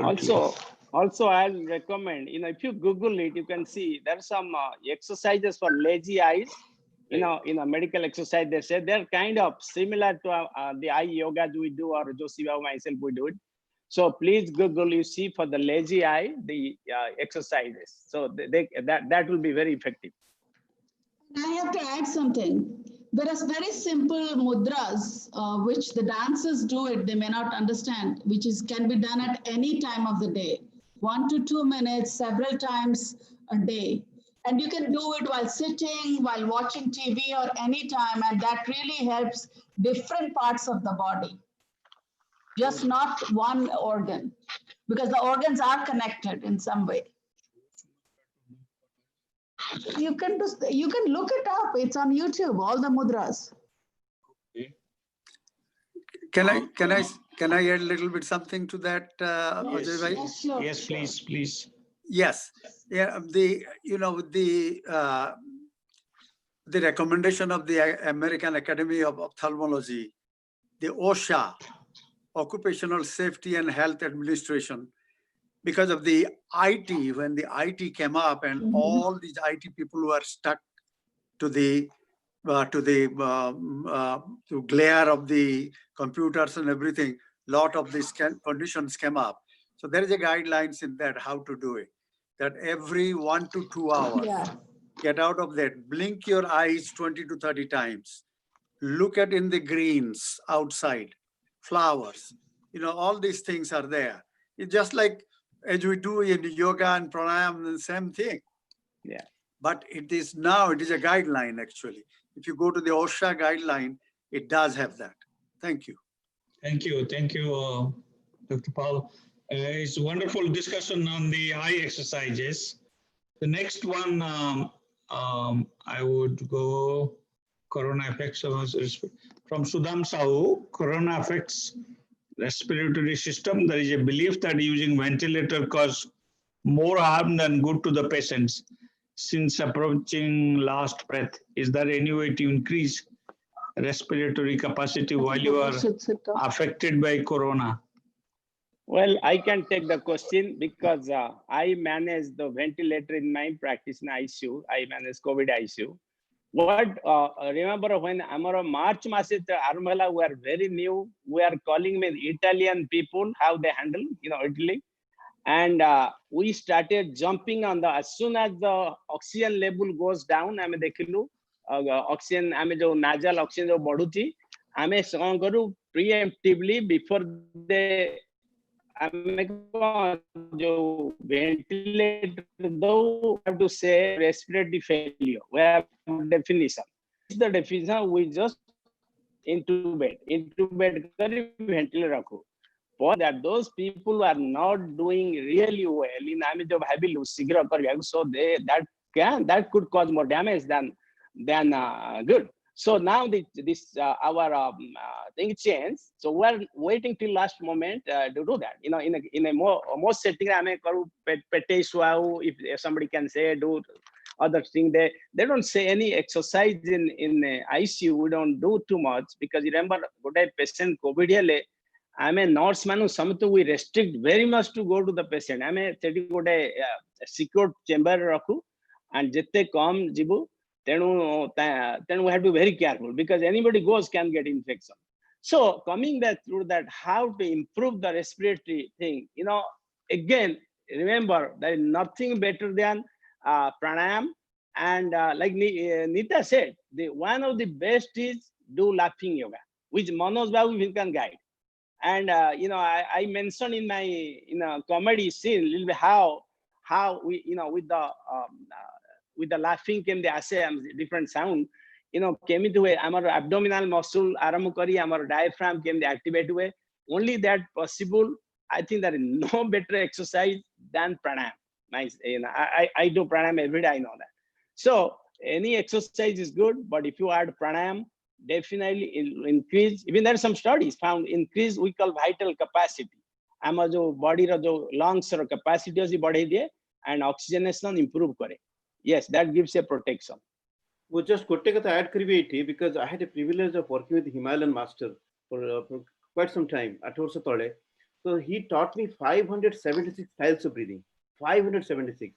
And it took me about 6-7 months to just digest when 500 came to above. Then he gave me a huge document. He gave a mathematical calculation. He said that when you are made up of 5 elements, the Pancha Mahabhut, earth element, water element, fire, air, and space. So every time you breathe in through different inlets, like left nostril, right nostril, both the nostrils, through your teeth, through your tongue, and through your mouth, the different permutation combination happens. And that gives us to different chemicals. And he himself was in Himalayas for 2 years without food, without liquid, pretty much nothing. And he said that the body creates 3,125 calories in 24 hours in a sedentary way just by breathing. And there are millions of breatharians in this world who survive on breath. I had a privilege of working with somebody from Nepal. He has been not taking any food for the last 21 years. He's a very famous guy. He had taken Indira Gandhi and Rajiv Gandhi on his Nepal tour. So there are a lot of evidences how the simple breathing technique through different programs, which takes about 72 hours of cycle. That's a very much elaborated program. The point that is there is a lot of scope for us to really get much deeper into the pranayama aspect, to get a lot of healing protocols for the common problems that the world is suffering right now, and a right partnership with the yoga teachers, with the wellness consultants, and also the medical doctors will definitely be the right thing right now. Thank you. Thank you, Dr. Joshi. Can I make a comment, please? Yeah, just a minute, please. Dr. Akhir Das is waiting to make a additional remark on the respiratory capacity. Dr. Akhir Das? Yeah. Totally there. And I'm also, I was exposed to a lot of this viruses in the beginning. and we didn't even know what this thing was. We were so afraid of this, and there were times, like you said, when do you put them on the ventilator? I was seeing a patient who had, we checked the oxygenation by oximetry, the finger oximetry. Normally it's around 90%. Anything above 90 is acceptable. But I saw this patient whose oxygenation was 20%. And I checked it again. I thought that maybe the machine is wrong. I got another one, and it's 20%. And within few minutes, the person coded. And we had to intubate the patient and take him to ICU and all that. So it tells you that you don't know that this is a totally new virus, new thing that's going on. And I thank everybody that was in the front lines who have done all this and made people survive. Thank you, okay. Dr. Nanak Agrawal wanted to make a comment. Yeah. Yes. Well, this is a comment that was told to me, and maybe Mr. Manoj or Basanta Babu can comment. I was told that one of the simplest exercise of pranayam is to take a breath and hold it for 10 seconds. If you can hold it for 10 seconds or more, then you know that your respiratory capacity is very good. So doing a pranayam is very good, but in between you should try to hold the breath for 10 seconds or more. The more you hold, the better. So can you please both comment on this? I can. Yeah, please go ahead. Manoj Babu, you can go ahead. So basically, that's a very good thing. Like in our yoga tradition, what we do is there are 4 stages of breath. So one is called the inhalation, which is called purak. One is called exhalation, called rechak. And in between these two, there are 2 other stages. After inhalation, if you hold your breath, it's called sabata kumbhak, like aerobic oxidation happens. And after the out breath, if you hold for some time, it's called nirvata kumbhak, anaerobic oxidation happens. So during these combinations of these things, different permutation of combinations of these 5 elements happen. So what we practice is called square breathing. You simply inhale to the count of 5, then hold to the count of 5, then exhale to the count of 5, and again hold for count of 5. So if you do it like 10 cycles, it will just like 2-3 minutes. So your breath capacity can increase 4 times just by simple doing that. It's called square breathing or a box breathing. Very, very powerful technique. So if you can practice that 2-3 times or throughout the day, just while attending the meeting, anything, our lungs capacity is much increased. Another technique that is doctors also recommending, there is a proning position. If you prone, like face down, lying down position, if you deeply breathe for 1 or 2 minutes, the lungs from the back side and the rear side and the sideways, that improves more capacity, which is very good for COVID-19 prevention. So if you build your lungs capacity, what we call a yogic breath, like tummy breath, udara pranayam, hridaya pranayam, adhara pranayam, there are all the different techniques. So I will leave some of these breathing techniques that a lot of people have practiced on our YouTube channel. They're all free channels, like people can practice some of those to improve the health of the lungs to fight with the COVID-19. Reiki healing energy. So let me add to that, like Nanak Bhai said. So ये जो गोटे हला जे 40 तार oxygen level जो 40 हे गला तापर he coded, I see so many. I was giving a example to Devasi 3 days back, one of my patient coded. So what happened in this oxygenation, oxygen monitoring is totally different from what we do usually. I mean, जो कहले 90 तक कहले आमे भाबू hypoxia हे गला तेणु आमे we have to think about putting ventilator. We don't always put ventilator, जने 90 हला माने करि दबु न, we do some other maneuvers if that improves, So एठी कोन हे छि जते ऑक्सीजन लेवल बॉडी रे कमी जिवो देखंतु ब्लड कमी गला because of from the lungs. So what happens, lot of changes happen to the whole body. First thing happens to the brain. So brain को the oxygen कमी गला, जदी blood कमी गला, we cannot supply brain immediately got hypoxia, then that cardiac arrest, heart band ho jaye.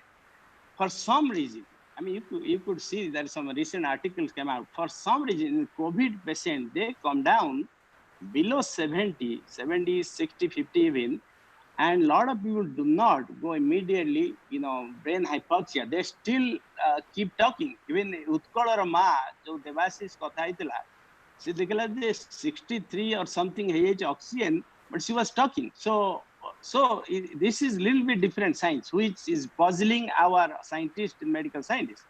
So coming back to the lungs capacity, what do we do? That the way we do, technique as intensive care doctor, I mean the breath hold koile, breath hold I mean kariki, we increase the lungs capacity. At the end of the inspiration, जो आपण पूरा क्रेचक कहले मनोज बाबू, so at the end of the inspiration we hold the breath for a few seconds. कला माने lungs ର cell जो alveolar cells expand ହେଇଯିବ, जोटा collapse करछि so तेणु तापर जो जदि at end of the expiration यह हबो तेणु सेतरे and expiration it doesn't help much.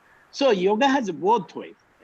Definitely holding the breath add to a lot, and we do that every day in as anesthesiology we do, and we do in our ICU also. Thank you, Dr. Sudham Sahu. Dr. Sudham Sahu is going to make a comment. Sudham Babu, namaskar. भाईना नमस्कार मु आज्ञा doctor नु I am just a mere I am an engineer okay I know there lot of doctors sorry it is so exciting it is so physical thing you need engineer. God is the best engineer. I know it is so exciting. I could hear our Bubu and Rini is also responding, and I have known a lot of other people. Manoj is there. So I heard all of the good things. There are a lot of good things which will not only improve, take the fear factor out of everybody. So that way we are not going through the depressions and all those things. So I just wanted to add one more important thing, which from my practice, my experience that I do every day, Reiki. Reiki is nothing but some sub process of the whole pranic system. We all talk about pranic. This is nothing but focusing on the energy part. So what we are losing is the energy. So that everybody talked about, we are down with this, we are down with this, because this whole body has full of energy, is that right? So we just have to make sure balance it. How to balance it? Just make sure you practice it, use these techniques, but it has a little bit of a different maneuver, but it focuses on the chakra healing aspect. So don't want to get into that technicality here, but if you know how to use that, please use it, and that will help. More important thing, it will take the fear out of you. That way you'll be a good person and you can heal yourself. Thank you, Sudham Babu, for the excellent comment. Anyone else? I don't see. So, hello, this is Prashant again. I've been, my original question, I have a wife who is a teacher and a daughter who is a teacher. So I being an engineer, no idea about all this stuff. So I made a small, wanted to bring out a small piece that I wrote down and see if all the doctors would agree to this part.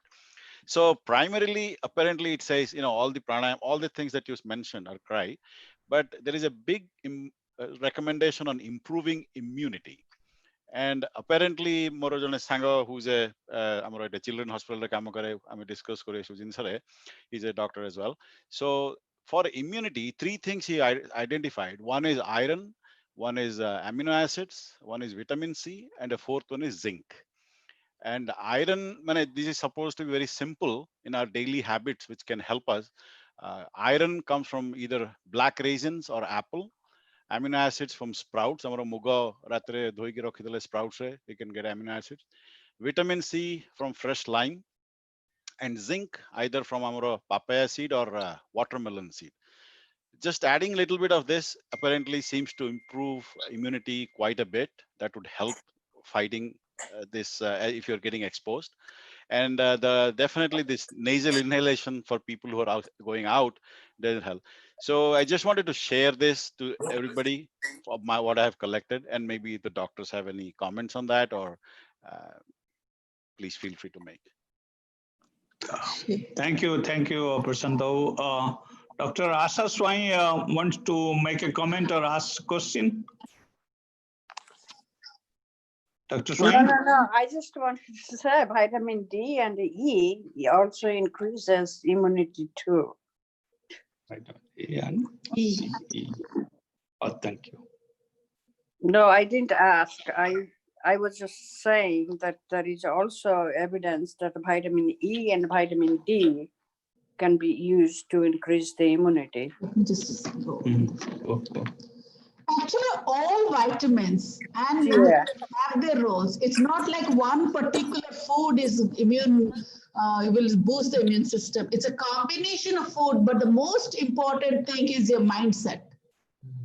Every disease is detected in the brain. The brain knows about it before it's manifested in any part of the body. So, upon jette bolo diet karantu, but if you're not breathing right and if you're depressed, your immune system is not going to work. So you have to eat, it's not a particular that you have to eat lemon every day. Eat whatever you can, but eat healthy food and be happy. That's the number one thing. Once you're happy, then the other things will fall in place. I think there's a very common Odia wisdom. Yes. Guno khai handi, chinta khai gandi. Ah, that's exactly. Right.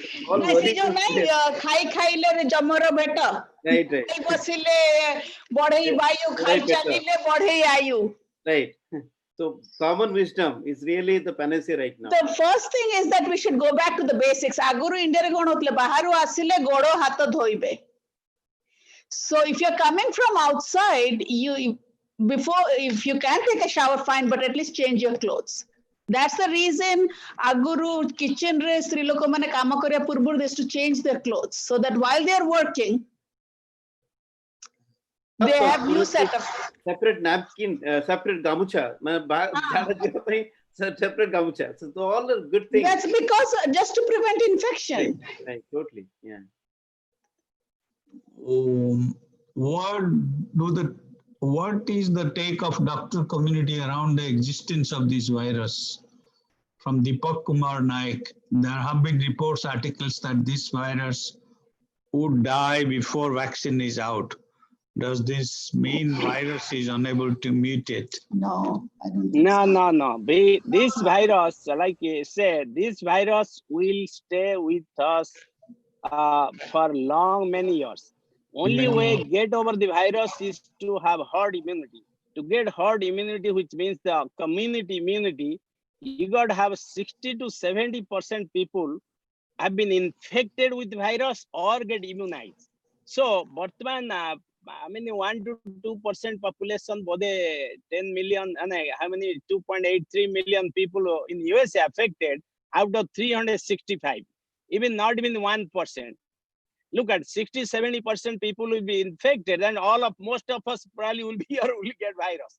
So the goal is the virus will never go away. Remember this. So we have to know, we learn to know how to live with virus. To live with virus, we have to, like, Nita said, nice way, Manoj say, we have to go back to our roots.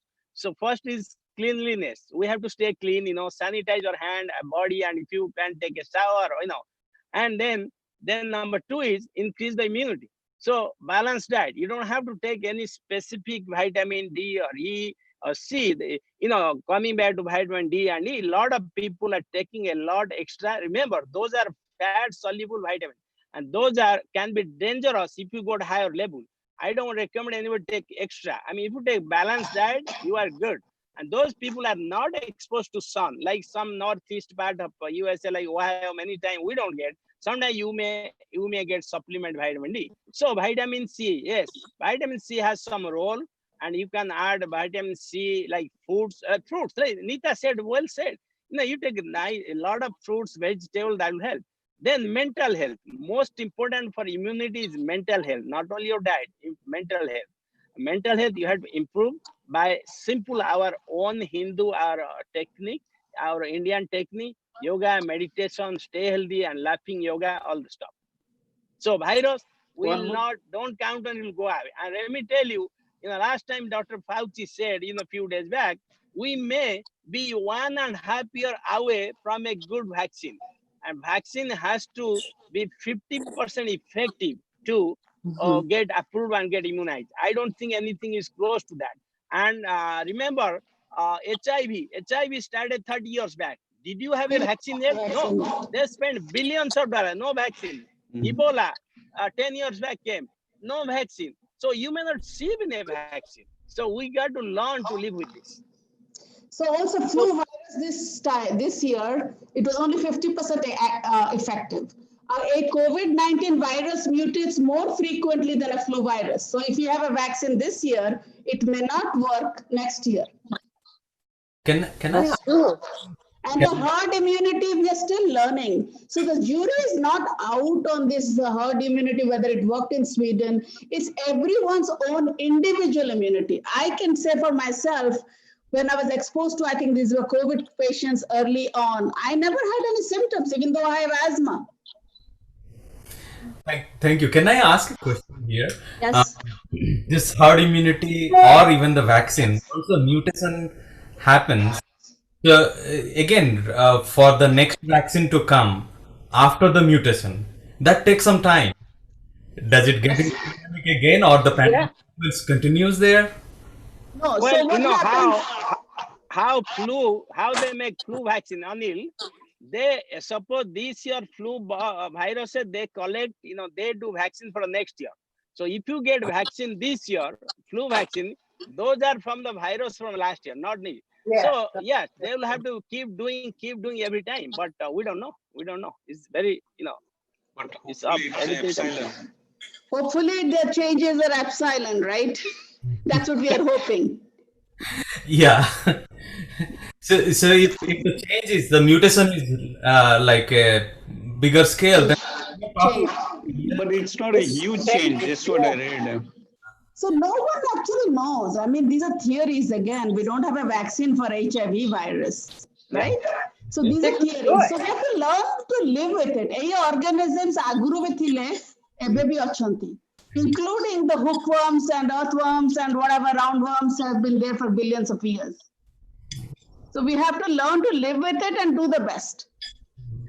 Yoga is the solution. Thank you. We can continue probably. There are so many wonderful. Any more questions? I'm reading the questions. One is asking, so do you see children going back to school without vaccine? That is Fauci to decide. Fauci will not. That's Dr. Fauci and the politicians to decide. Oh. Yes, it will be decided by the politicians, not us. Doctors have to give advice. Trump Well, does not listen to any. Yeah, Nita is right, because we have to listen to our local public. It depends on the local. Remember last time Fauci said even it depends on the local public health official. They will decide. Then what they're doing in our school here, they are sending a questionnaire to the parents, and parents have the choice to send the kids back to school or go online. So we'll have probably two options. So we'll see. Then you have some kids are asthma, some kids are high risk. Then you have to decide, Okay, boss. What to do if that question comes to you? Whatever option they have, what is the decision you are going to take? So Sujata, it all depends on your comfort. No, There is no right or wrong answer. Like if he ask me, my question, I'll evaluate, like number one, jodi kids jibe school, they may bring the virus. Is the family, anybody in high risk? Remember, suppose parents are asthma, COPD, then you are high risk. So you have to decide, not from the kids' health, your whole family, total health. You have to decide. So it's up to parents until there's a vaccine, this will stay like forever. For I would say another year at least. Yeah. But Basanta, there is a problem also with that. These children are isolated. So a lot of the children are getting depressed because they're missing their friends. No, I know, we know that. But again, so you have to learn to balance. Each kid is different. Right. Yeah, like public school, how you going to? It's so difficult to manage public school. How you going to keep them 6 feet? Mask. All is difficult. But yeah. Sorry, ଆପଣ mute ଅଛନ୍ତି. ଆପଣ mute ଅଛନ୍ତି. आवाज कम करने लगे. Sorry. This is Devashish. Hey, thank you for your wonderful discussion. And one thing I would like to say, let's stay positive. We'll see light at the end of the tunnel, right? Let's follow the guidelines, and there is always a hope, and we have new things coming up. So vaccines is still there, and we hope vaccines may be there end of the year, and school will open, and everything will be okay. Okay, I mean, we see a lot of things, lot of information loaded, but I would definitely love to end it with a very positive note. Human race have always overcome natural calamities, diseases, and everything that has happened years after years. Okay, so we are smart enough, we are bold enough, and we are courageous enough to overcome this. Like we said, together we stand, we will overcome anything that comes. Okay, and with this, I would thank everybody, each one of you, with this wonderful discussion and participation, and OSA for giving us the opportunity to talk and express ourselves among our communities. Okay, and there's a question, Ajay bhai, there's a YouTube question. My wife. There's Odia food. So why don't we do this? I think in interest of time, let me give a quick rundown. Yeah, since we're running short, what we can do is continue to answer those questions over YouTube, which is perfectly fine.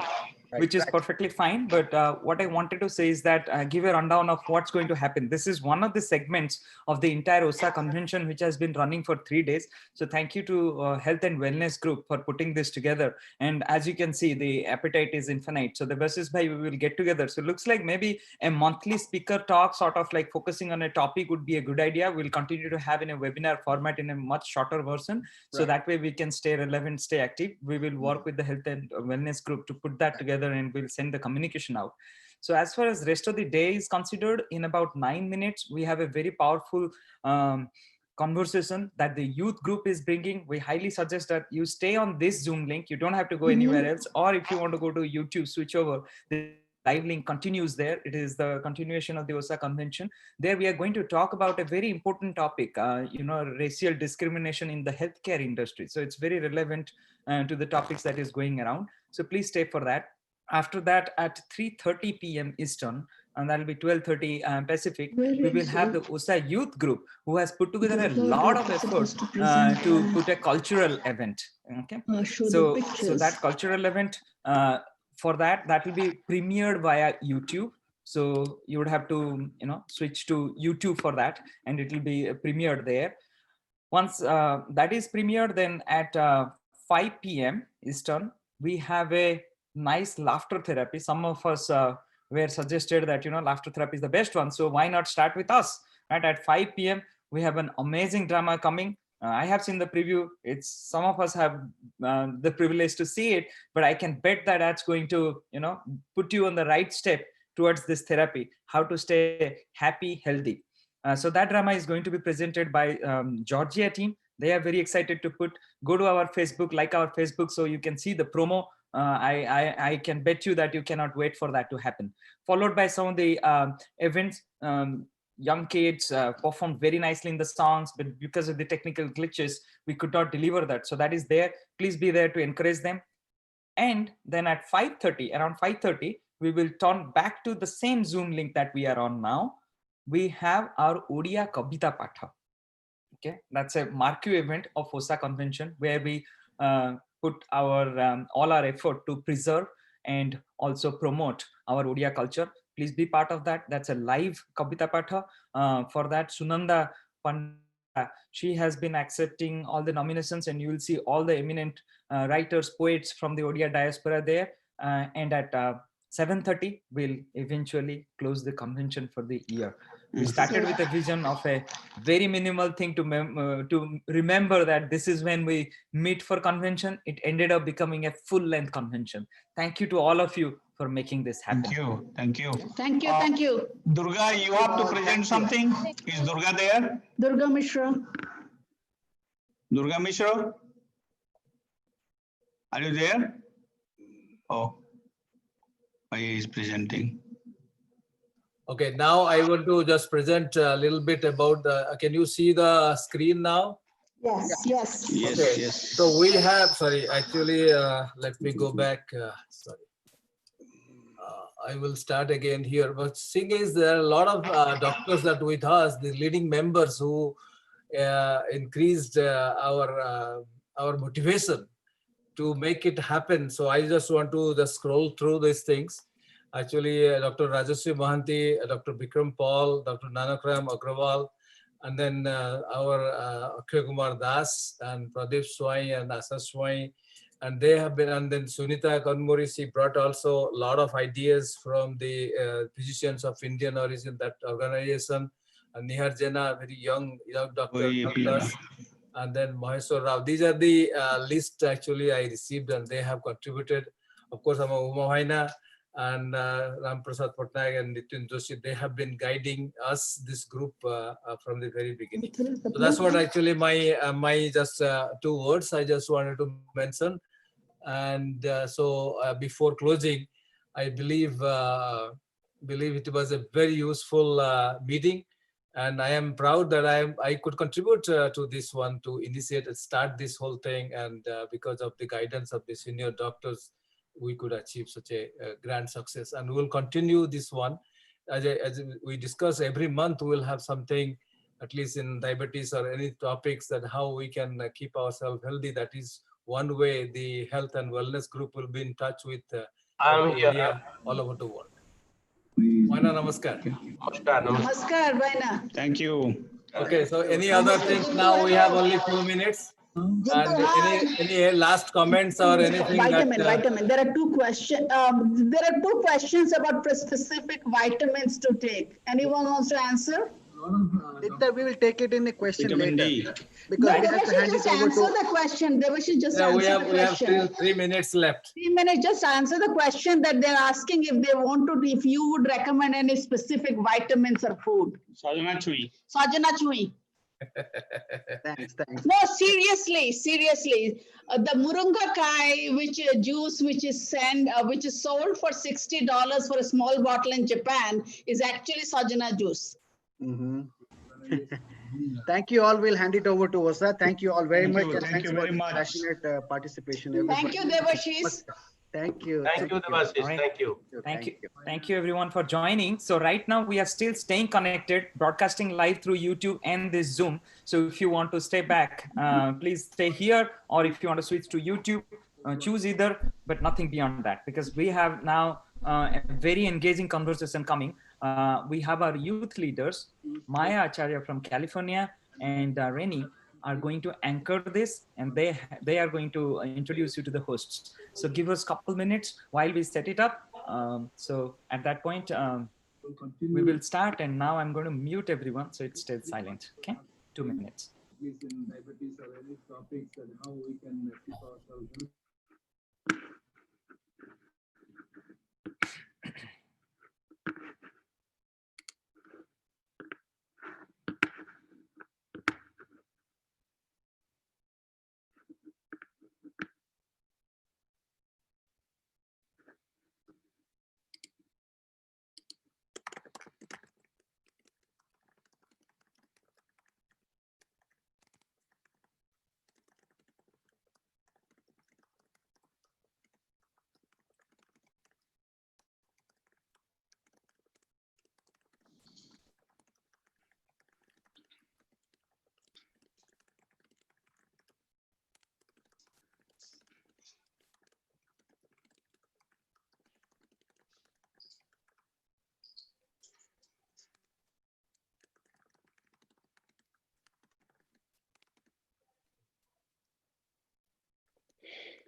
All right, we have 1 minute left. I can see Reni here. I can also see Maya.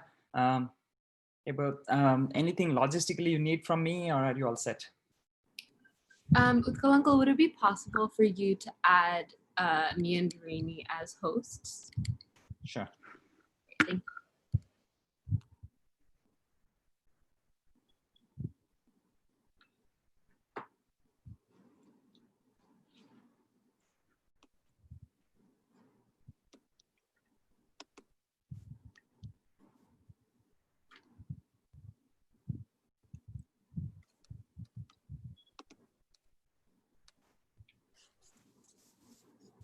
Oh, actually, it's not letting me, even though I'm host. I can just make you host. I don't know how to make co-host. Anil, by any idea or anyone? I think if you just Only add host, you'll still stay as host. It'll just be co-host. Yeah. Okay.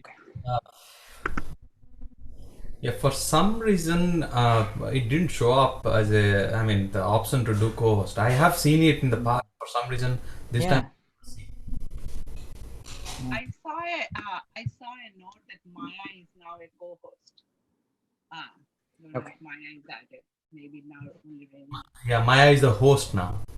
Okay, host. Okay.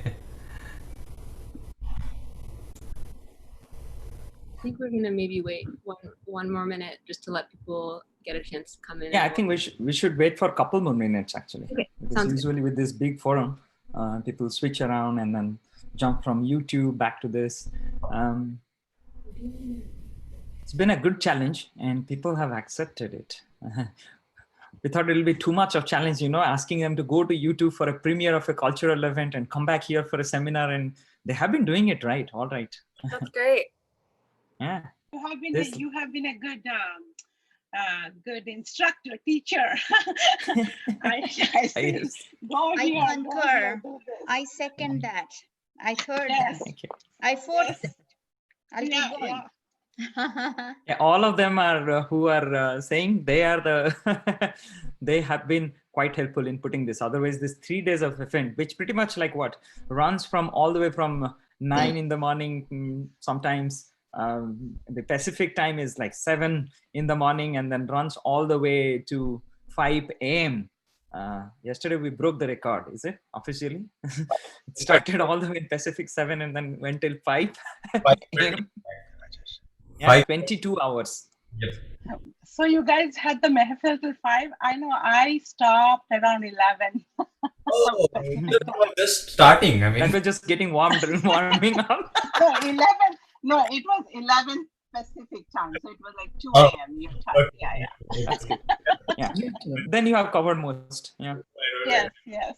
Right. No, nobody wanted to go, in fact. So, I'm wondering. Hi. I'm wondering if this format works better than an actual physical convention, because people are quickly able to find where they need to go. In real convention, people are always looking for where is the room, where is this thing, what is that? Yeah, there are absolutely many reasons why this works out better. And we get to see the whole family in one frame too. Generally, everybody is like dispersed. Yeah. So this is a very good input. Actually, the convention teams, even if they're doing physical, they should have one central room where they can broadcast this from live everything, so people can choose which room to go to. This is broadcasting from that room, so let me go there. Right? Yeah. Additional supplement. The next thing you know is we'll check into a hotel and then everybody's in their room doing the browse from this one to that. there is one more thing that I think is helping out. At least to me, it is helping out. We decided to do just one track, not multiple track. I mean, multiple track, even if I wanted to, let's say, attend as many youth, you guys, whatever you guys are doing, at the same time, oh, I have to go and do the drama. Oh no, I just don't want to do it. I wanted to hear you, but yeah, this is something that is helping out really when it is just single track, and just follow that one single track, and we can see here everybody in one place. And yesterday somebody else commented like, look at this, now I see the families together. How many times we saw the families in OSA convention together? Usually it is like all divided. And I would say one more thing, like generally, like by the time the pictures and clips come out after the convention, it's few more weeks, right? Now everything is available at your fingertips. So go watch it. We have all the videos. I mean, our future. I think I think we are ready to start because we have about close to 60 participants here, and then we have around 60 on YouTube. So that's good enough to start, and then awesome. gradually people catch up. Okay. Cool. Is Bidan on? Can you speak up if you're on? Sorry, I don't. Yeah, I'm here. I just joined. Yeah. Okay, great. Yeah, that's good. So Bidan, if you could share the presentation, that would be great. And while that's happening, I'll talk a little bit about who we are, the folks putting this on, and how you can stay plugged in with us. So this event on how race and racism manifest in the field of healthcare is put on by the OSA Education Committee. And we're headed up by me and Rainey, and we have a few other committee members, including Bidan, who's going to be helping us out. And we came together a little over a month ago at the beginning of the uprising, just following the murder of George Floyd, because we really wanted to create a space for Ordias across the US and Canada to talk about issues of anti-Blackness in our communities, issues of anti-Blackness in the US and police violence, and find ways that we could learn together and come up with action items together. So we've been doing these weekly seminars on Sunday, and super excited to have one of them be part of the convention and get a lot of new faces that way.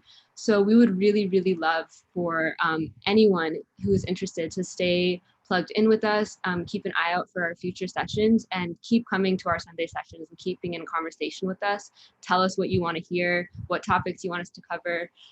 Next week, we're going to cover a similar panel on looking at how race and racism manifest in the tech industry. And we thought this week and next week would be a great way for a lot of our community to see how the things that they're passionate about can also be entry points to talking about race and racism.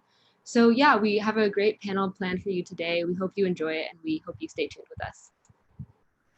Thanks, Maya. While this is loading, let me go over the form. So since we have so many people here today, we're going to use the Google form that I linked in the chat. If you have any questions, any comments, any questions for our specific panelists, please use that. Just so I know with Zoom, it creates a lot of chaos sometimes. So just to keep everything organized, please use the Google form, and then Maya and I will announce the questions and comments to the group at large. Just to add to that, with Uncle, do you think you could put the question form in the YouTube chat as well? Yes. Yeah. Thank you.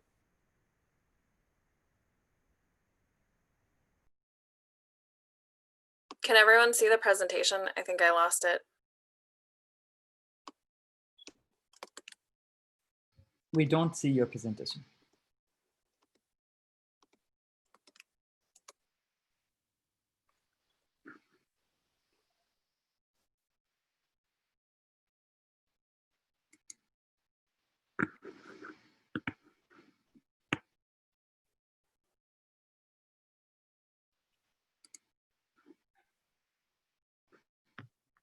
Here, Rainey, I don't know if Bidan is still on, but I can try sharing my screen. Okay.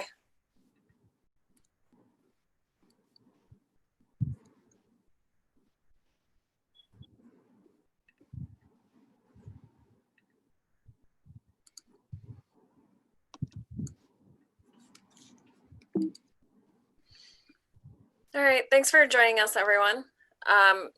Just to kind of give you an agenda of everything we're going to go through today, we'll provide a little historical context, just a history of healthcare pertaining to Black Americans, and then we'll go into modern day.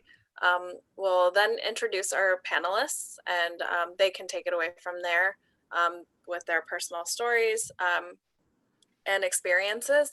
And then finally, we'll open it up to questions and discussion. At any point in the presentation, if you have any questions, comments, please use the form. All right, I wanted to start off with a quote from Thomas Jefferson, who is one of our founding fathers, but a lot of times we're not learning about his about the side of him that was a slave owner. He has said that I consider a woman who brings a child every 2 years as more profitable than the best man on the farm.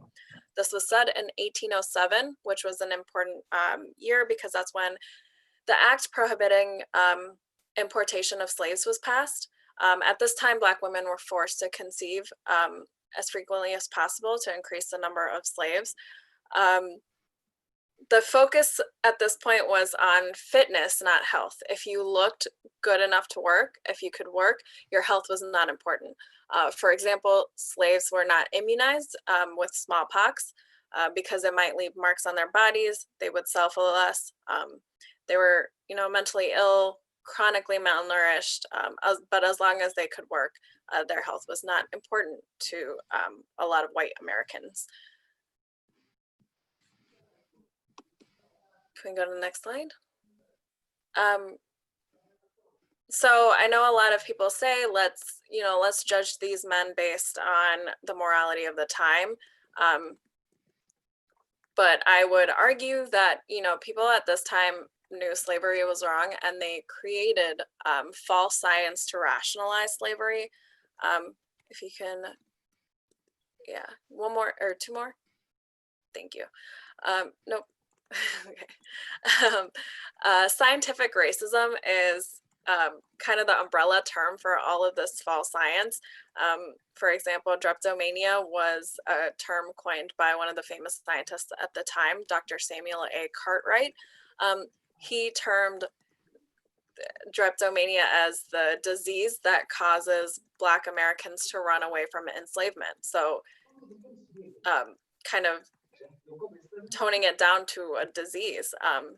Polygenism was a theory that each human race had different origins.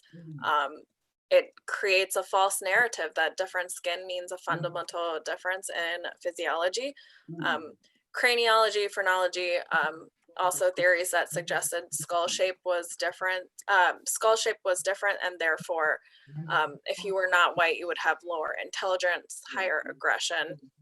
All of these basically were, obviously false narratives, but they kind of helped justify what white America was doing to Black America at the time. This is a famous portrait, and it's a whitewash portrait of James Marion Sims, who was the most famous surgeon in the 19th century. He's still referred to as the father of modern day gynecology. The woman on the table is named Lucy, one of his first victims. He would essentially torture these enslaved women in the name of scientific experiment. He did not use anesthesia, even though it had been invented in this time period, and he did use it on white women he performed surgery on. He used many Black boys for impromptu demonstrations, such as boring holes in their skulls. And he is by no means an outlier. Half the medical journals of the South contain studies based on experiments on Black women without their consent. Again, if you would say, like, let's judge these men based on morals of their time, many of his students at the time complained about how unethical his behavior was. He was just a terrible man. And a lot of these women did not have control over their own bodies. He didn't see them as having a right to say no. And that led on to, can you go to the next slide? Thank you. After, slavery, stuff like this still happened. There's 3 other bullet points. Thank you. This is by no means all of it. This is just the tip of the iceberg, but we kind of wanted to focus on the more famous experiments done throughout the 1900s. And this was all government funded. This is all federally approved. Starting with the Mississippi appendectomies. It started in the 1920s, 1930s.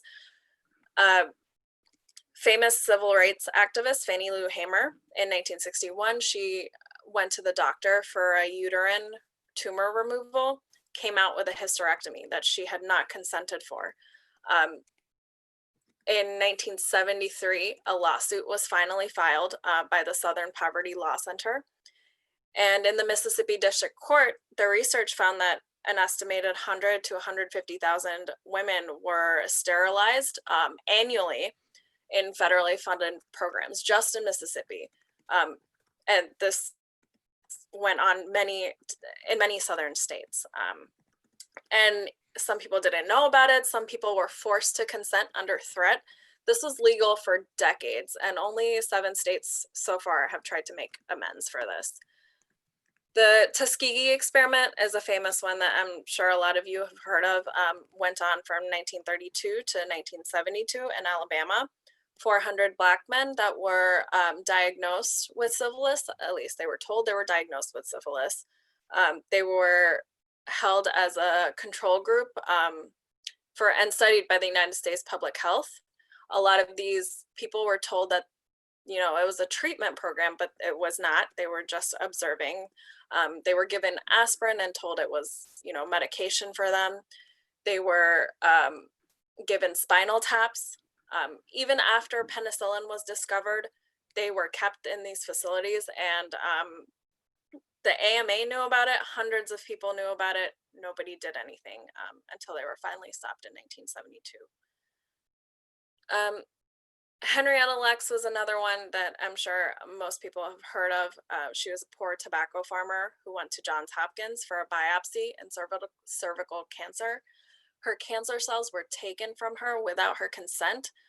They were used all over the world, shared again without her consent, without her knowledge, used to develop multiple vaccines, gene mapping, in vitro, basically this $1 million industry in health research, while her children still live in poverty, without health insurance, without access to a lot of the advancements that were created by their mother's cells.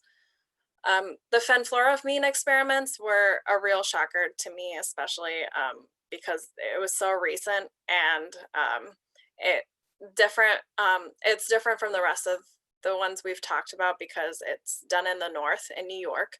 From 1992 to 1997, around 100 Black and Hispanic boys, 85% Black, were given fenfluramine.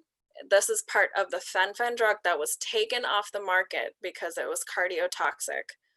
They were given this drug to see if it would create violence in these boys. And the protocol of the experiment read that white boys were not eligible, only Black boys were. And the boys in this experiment were from age 6 to 12. Their parents were given $125 as compensation. So you can see that this disparity is pretty rampant in present day as well, which brings us to healthcare today. Maya, you're on mute. Thank you. If you want me to present, I can do that as well. I think I'm okay. Okay. So yeah, the history that Rainey just shared with us, you know, shows how anti-Blackness not only existed in the past because people were you know, more blatantly racist, but also was woven in to medical research and woven into a lot of the like medical things that we enjoy today. And this is just one of so many examples that we could pull out of the way that racism is bred into the way that doctors are trained. This is an example from a textbook, just from 2017, a medical textbook. And it names a number of stereotypes about different groups, but the one that's maybe most relevant to what we're talking about today is it references the idea that Black people will report pain at higher levels than other groups will, which we'll go on to see has really deep impacts. So if we look at disparities today, we can start by looking at providers and look at how Black Americans make up 13% of the US population, but only 6% of surgeons. and when we look back at like racism in medical school, like we just looked at in the last slide, that's one of just the many factors that contributes to that. A Johns Hopkins report from 2019, so just last year, found that physicians are more often to dominate conversations and give orders instead of asking questions when they're dealing with patients who are minorities, who are different than them. And Black patients are still, even today, less likely to be asked to make decisions about their own care, and more often are told, like given only one option, or things are very often still done to them without consent. Rainey taught me about this really interesting word, latrophobia, which the dictionary will tell you is an irrational an irrational fear of doctors. But Rainey brought up the really great point that for a lot of Black communities, as we think about this history and how it filters into today, it's a really rational fear due to the history of medical racism and the way that we haven't really atoned for that. So I have just a few statistics to show the ways that this racism also turns out to disparate health outcomes for Black people. As you can see, the 5-year survival rate for breast cancer, Black women have a much lower 5-year survival rate than white women do. These are a few other things in which Black women face health disparities, including cervical cancer and heart issues. But the thing I really want to highlight is pregnancy and childbirth. So Black women are 243% more likely to die from pregnancy or childbirth related causes, which is, I'm sure some of you have, heard a little bit about that before, have maybe seen an article. And I want to highlight that because I think that is something that is really horrifying, and something we can all, if we think about something like that being the case in our community, that would be something that would be really terrifying for us. And I wanted to share a story about that. My friend, I have a friend who's also South Asian, who's also Indian American, who works as a doula, which a doula is someone who provides emotional and spiritual support for someone giving birth, like all through their pregnancy, during childbirth, and afterwards. And my friend had this story with a client of theirs who is a Black woman, and that client has asked us to share that story today so that doctors in our group and medical students in our group can reflect on it. So I'm going to honor that and share the story. So when this Black woman was giving birth, and my Indian American friend was there as the doula, the doctor, the OBGYN, was this really prominent Indian American woman in the Bay Area. She had a wing of the hospital named after her. And from the beginning, from their first interactions, this doctor was extremely rude to the Black woman who was giving birth, extremely short with her, not listening to her, explaining her own pain and her concerns about her pain, and went on to wait until they had an agreement beforehand that no medical decisions would be made until my friend, the doula, and the Black woman giving birth could consult with each other in private. And the doctor waited until my friend went for a 20-minute break to go and give the Black woman an epidural that she did not want. And that ended up causing complications. And throughout the birth process, even while she was in the midst of giving birth, was causing her extra pain, was not listening to her. And yeah, that story just really, really horrified me, because it reminded me of, I think our community is really powerful because we have so many doctors, we have so many people who are caregivers and have a lot of power, and we have the power to do good, but we also have a lot of power to do harm. And so, yeah, I am grateful that she wanted us to share that story today, so that was something we can all reflect on. And I hope that especially those of us who are in healthcare and are providing care can reflect on that and how we can not enact harm in those ways. Yeah, just another graph that shows how Black infant mortality rate. So this is, infants who die during childbirth or at a very young age. The trend for Black folks, even as it's been going down across the board, there's still this huge disparity. In recent days, you might have heard people say things like racism is a healthcare crisis, police violence is a healthcare crisis, which I think is a really great thing for us to remember. Black men are more than twice as likely to be killed by the police as white men. So, you know, if we're thinking about how to provide care and how to make sure patients live their lives in safety and wellness, thinking about the statistic and thinking about how to protect people from police violence is a really integral part of that. And furthermore, due to a number of different factors, life expectancy for Black people in the US is 4 years lower than the US average.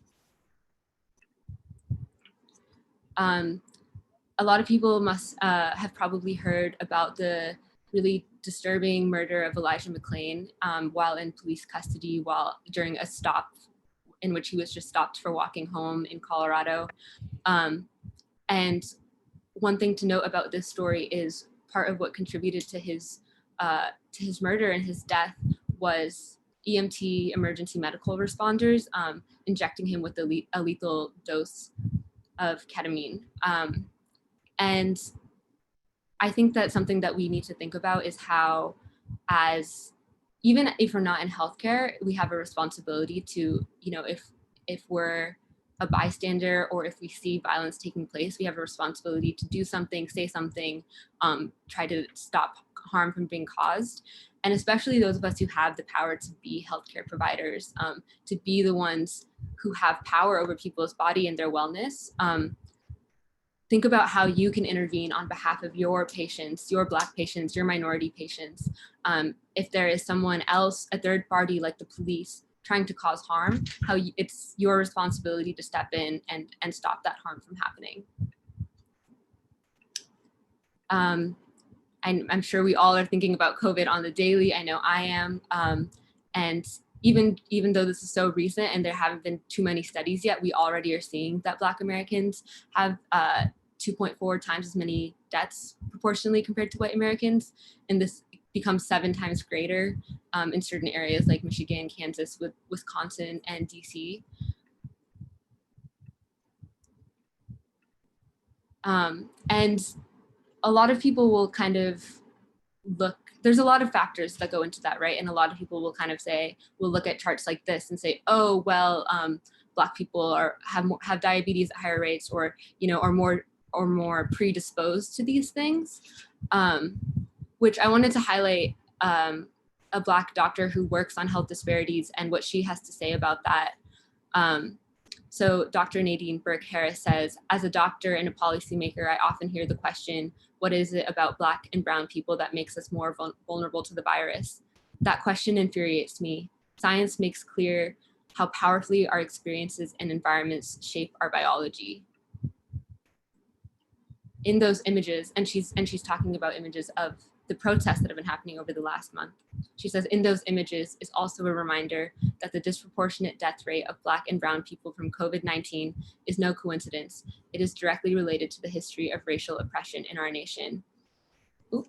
And I hope that through this history to the present that Rainey and I have outlined, we can kind of move towards understanding why what Dr. Nadine Burke-Harris is saying is true, and think about that in our own practice.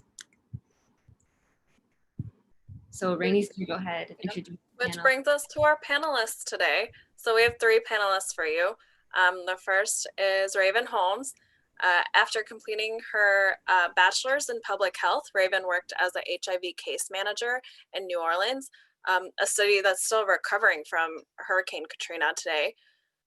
There she worked with HIV positive individuals who were socioeconomically disenfranchised, disproportionately Black Americans. Her clients faced barriers to medical care, including homelessness, addiction, mental illnesses, lack of health insurance. She spent 3 years working with them to address these barriers and help them remain engaged in their own healthcare. Raven then applied to medical school in hopes of becoming a physician and allowing her to have a wider impact on addressing health disparities. She is currently a second-year medical student at Howard University College of Medicine in DC, And she also serves as advocacy committee chair for her university's chapter of the American Medical Student Association.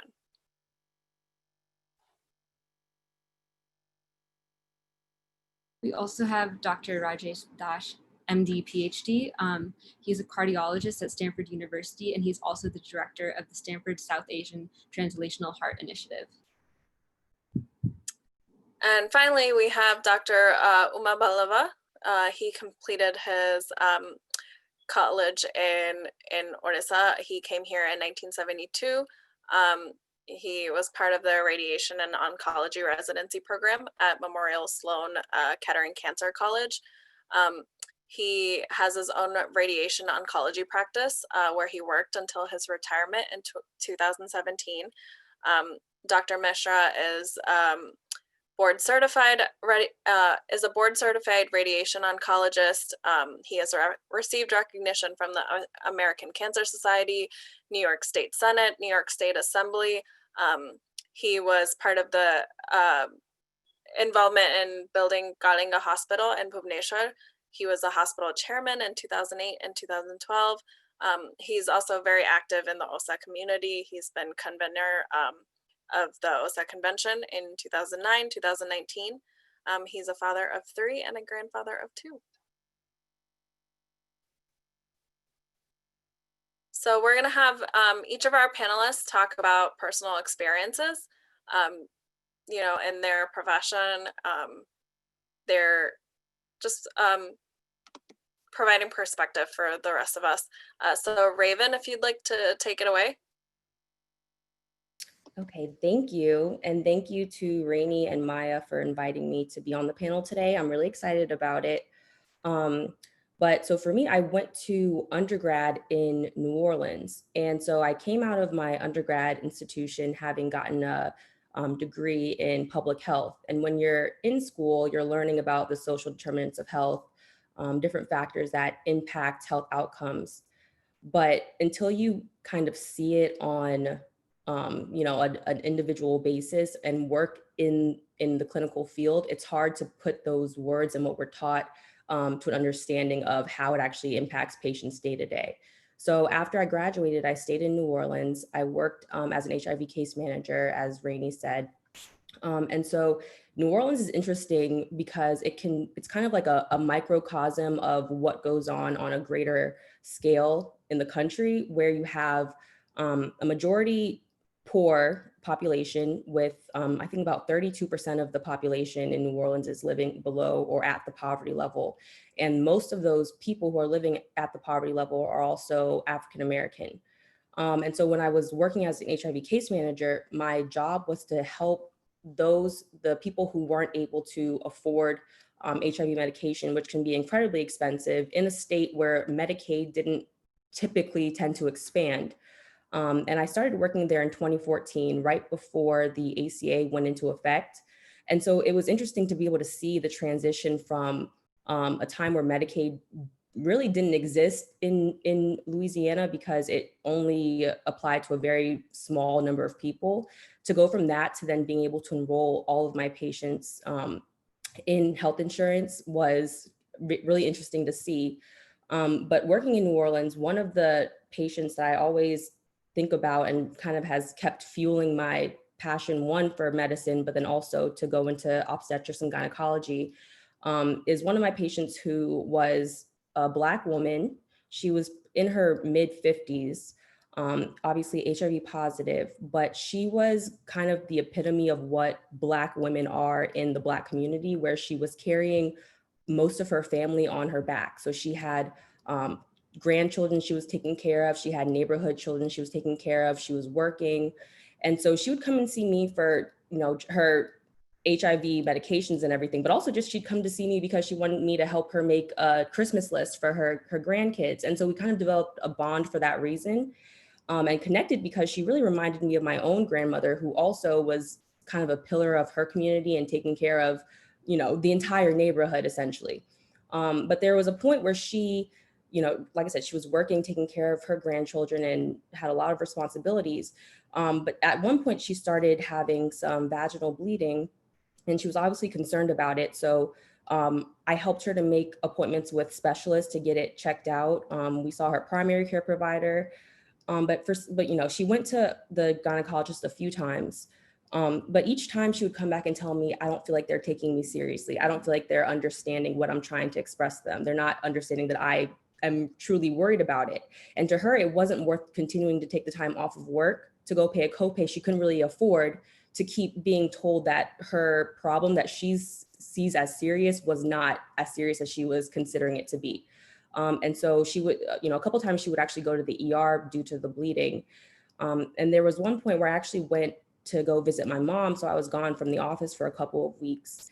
And I came back to a voicemail from her saying that she was having bleeding. She's asking me what to do. And obviously I'm not a doctor. So I would have told her to go to the emergency room, or I would have made her an appointment, but I was out of town during that time.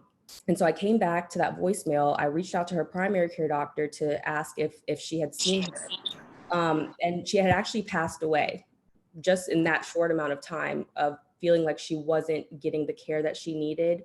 And so, her story is one that's tragic, but it's not one that's unique necessarily, where you have a lot of times, like Rainey and Maya discussed, a mistrust in the healthcare system that Black individuals, Black women, Black men think that they can't be taken seriously.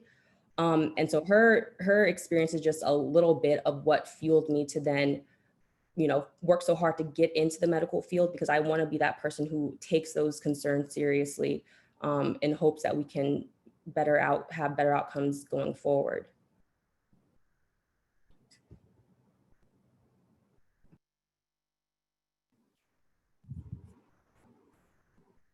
Thank you so much, Raven, for being here, for sharing that story, for all the work you're doing in the field of healthcare. It's really inspiring for all of us. I'm going to ask a couple questions to Dr. Rajesh Dash now. So Rajesh focuses on health disparities in South Asian communities, and I wanted to ask him, what are the differences between health disparities that affect South Asian communities in the US and those that affect Black communities in the US? How are those different? What are the different causes of those? Thanks, Maya and Rennie, and thanks for setting this Zoom session up. It's a really important topic. It's a unique opportunity in our country's history, and hopefully we can be a part of the solution. So yeah, I'm a cardiologist. I've been on faculty at Stanford for about 12 years. And about 6 years ago, I started a clinic that is geared towards preventing heart disease in South Asians. And that's one of the health disparities that is really most prominent in our community. We have about a 4-fold higher rate of heart attacks and strokes than any other ethnic group. And over half of those heart attacks, when they happen, are happening under the age of 50 in our population, which is about 10 years earlier or 11 years earlier on average than other ethnic groups. And the problem with the South Asian health disparity is incredibly different from the one with the Black community. And the reason I say that is because with South Asians, it's not about access to care. It's not about necessarily a socioeconomic impact or broader societal prejudices that have put us in this position. There is a genetic component to it, and there's a lifestyle component to it, and it's simply not been studied. And that is a common factor between the Black community and the South Asian community in terms of we haven't been studied exclusively or explicitly in clinical trials, and I'll get to that in a moment. But we focus in our clinic on identifying unique risk factors, non-traditional as well as traditional, that impact outcomes and that we can actually make actionable for our patients. What I've seen in my training in Ohio and Seattle and San Francisco at the county hospitals and at the private hospitals, and often I was being trained at both of those settings, was a huge disparity in terms of the representation of Black patients in private hospitals versus community and county hospitals.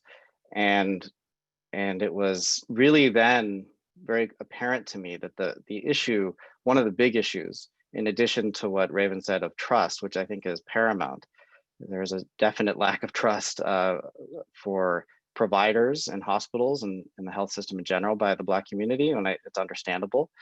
But there's also just a huge lack of access to care. When patients come in for diabetes and high blood pressure and asthma management, Blacks are roughly 30 to 35% more likely to use the ER for that chronic disease management than a primary care doctor that they would see regularly. That's a big difference. And what it means is that their chronic disease management is not going to be as good.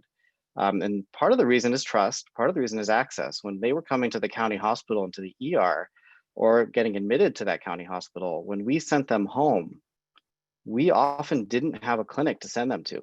We often struggled to find more than 1 or 2 clinics that they would be eligible for. There was a higher degree of uninsured in that population, as well as just fewer options as a result. And so the majority of healthcare, chronic disease care, is being delivered to Blacks in a very small subset of the available clinical facilities we have. And so they don't have the access, and that's a huge problem. The other thing I've seen and I think may make sense to talk a little bit about is in terms of access is getting to become a healthcare provider. 13% of the US population is Black, and only 5% of the US clinical provider population is Black. And I just want to ask a question to the whole group and think about it individually. How many of you, when you choose a doctor, would prefer to see an Indian doctor? I find this all the time where they're actually actively seeking out an Indian doctor to take care of them. When you are a Black patient and you are looking for a Black physician, you probably won't find one. And there is a certain amount of trust. It doesn't make it right, doesn't make it wrong, but it's just the reality of what it is that would be enhanced if there were more representation. And I've seen that problem persist. Back in my days in training in grad school, I sat on the steering committee to admit students rather into our training program. And I saw biases in that selection process against Black candidates who didn't have the privilege or didn't have the access to resources in their upbringing and their education. And as a result, were penalized for that in the selection process. And we had to advocate for one particular candidate I can remember who had a very rough childhood and upbringing and had somehow persevered and didn't have the grades, didn't have the test scores, and yet he was a special individual and obviously very talented and intelligent. And we were able to get him into our program, and it was a wonderful thing. But I just thought about all the people who didn't get that opportunity, who should have had that opportunity. And I think that's part of the problem.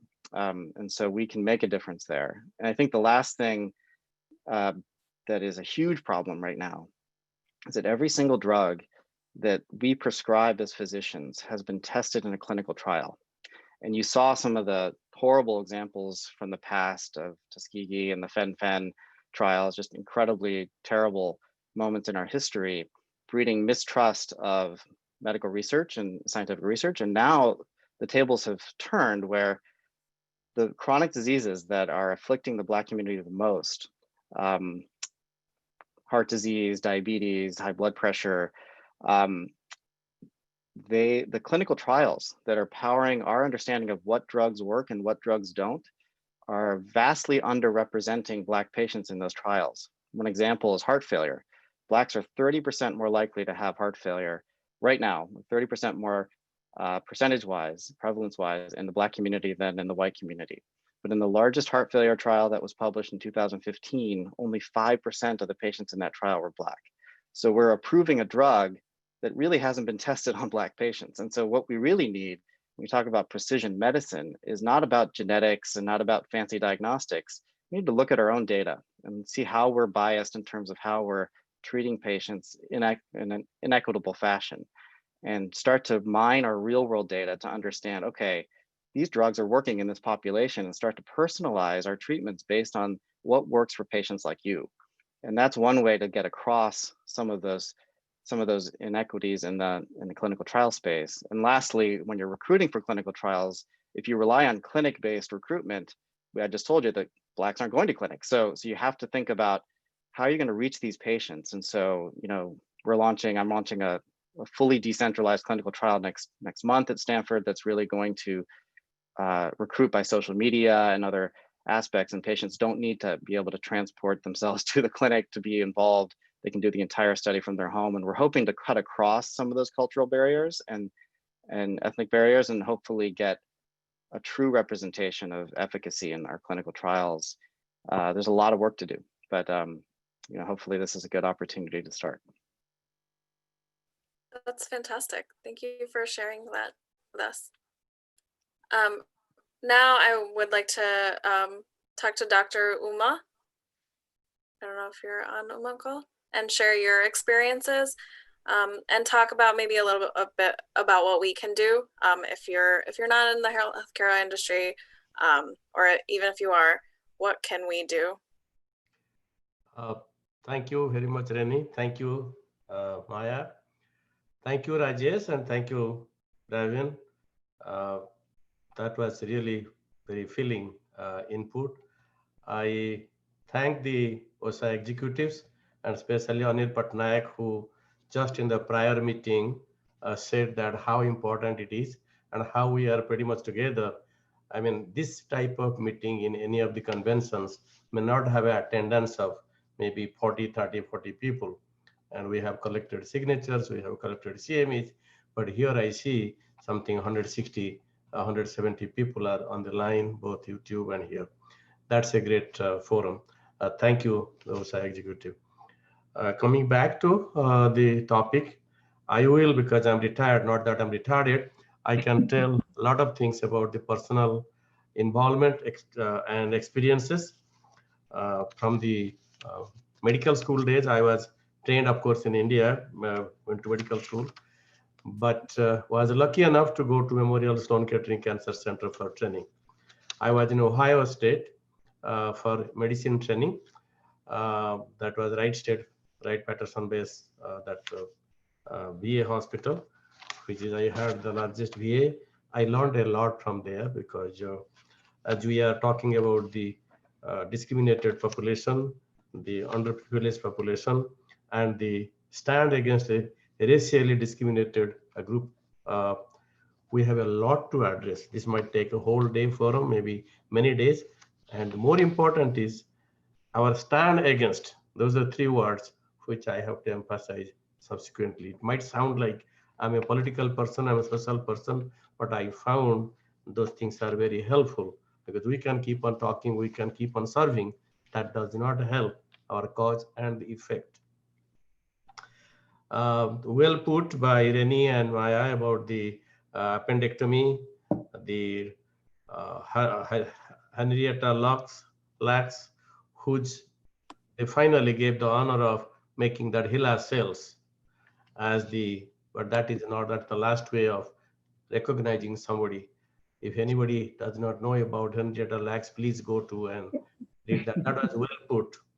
Even Tuskegee, the syphilis experiment, I was involved, we were involved with this Tuskegee airmen. These are the people, there are a few left in this community, maybe 2 or 3, but I was involved about 17, 18 years ago. These are the people who were in the military and they were given the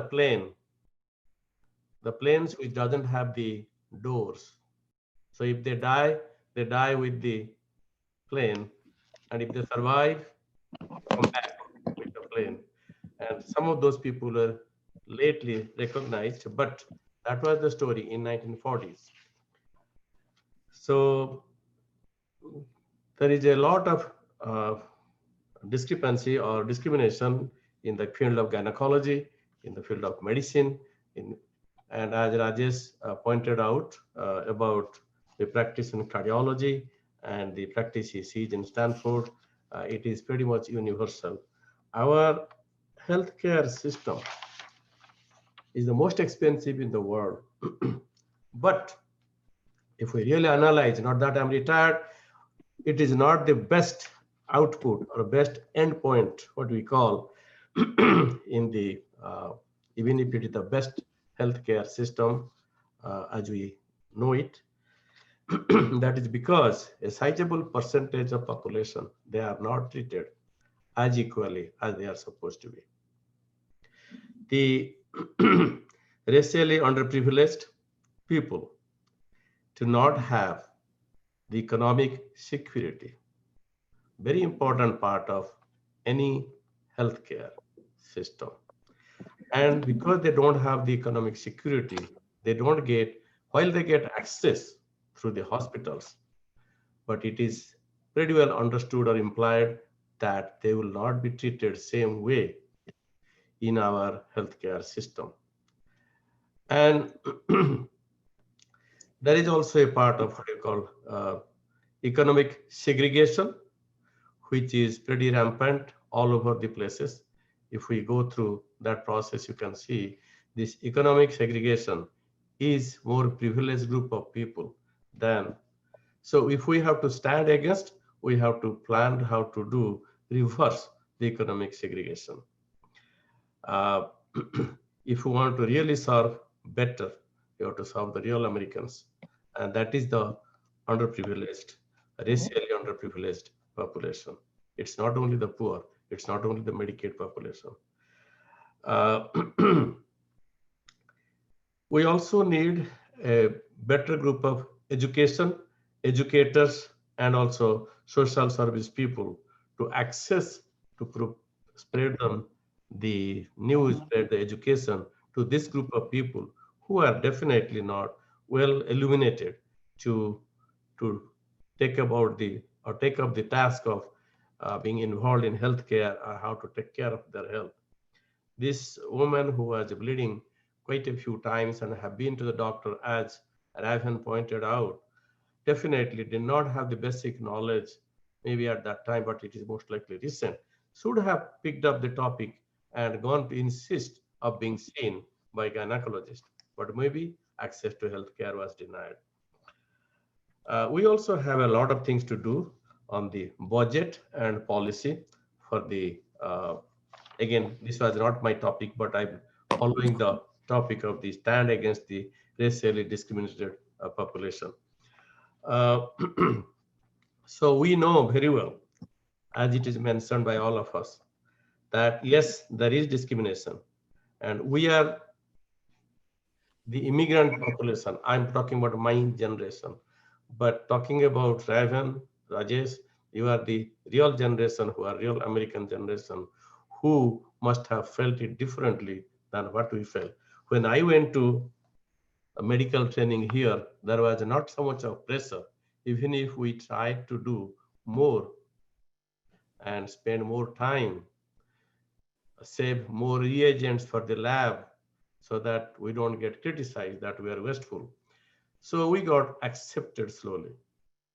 My biggest fear in my medical practice was whether patients are going to accept me or not. Because I'm different. I come from a different background.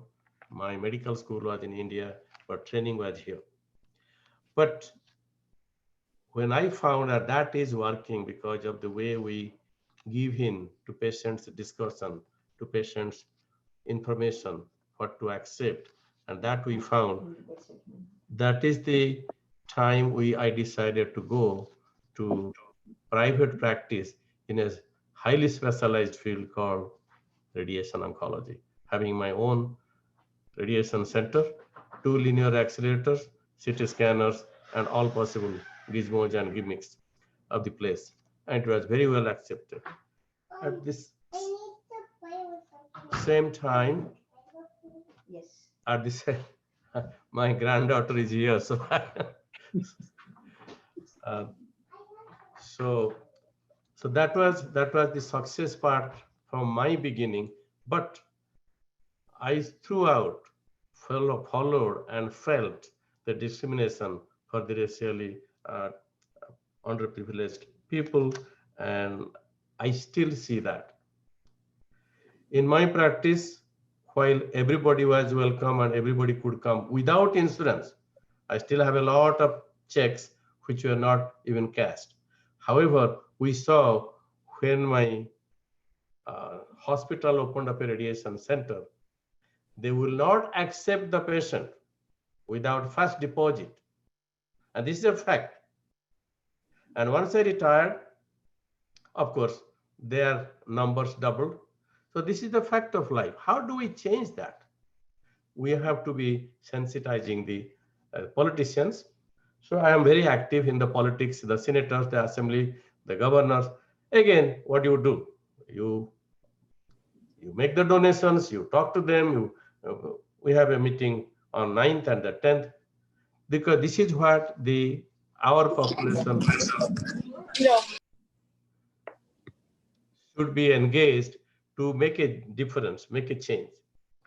We also make the influence on the budget and the police priorities. That is very important, because otherwise you will keep on serving like we have been serving for hundreds of years.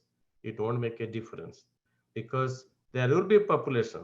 You look at the Senate, and the population, and look at the senators making the difference.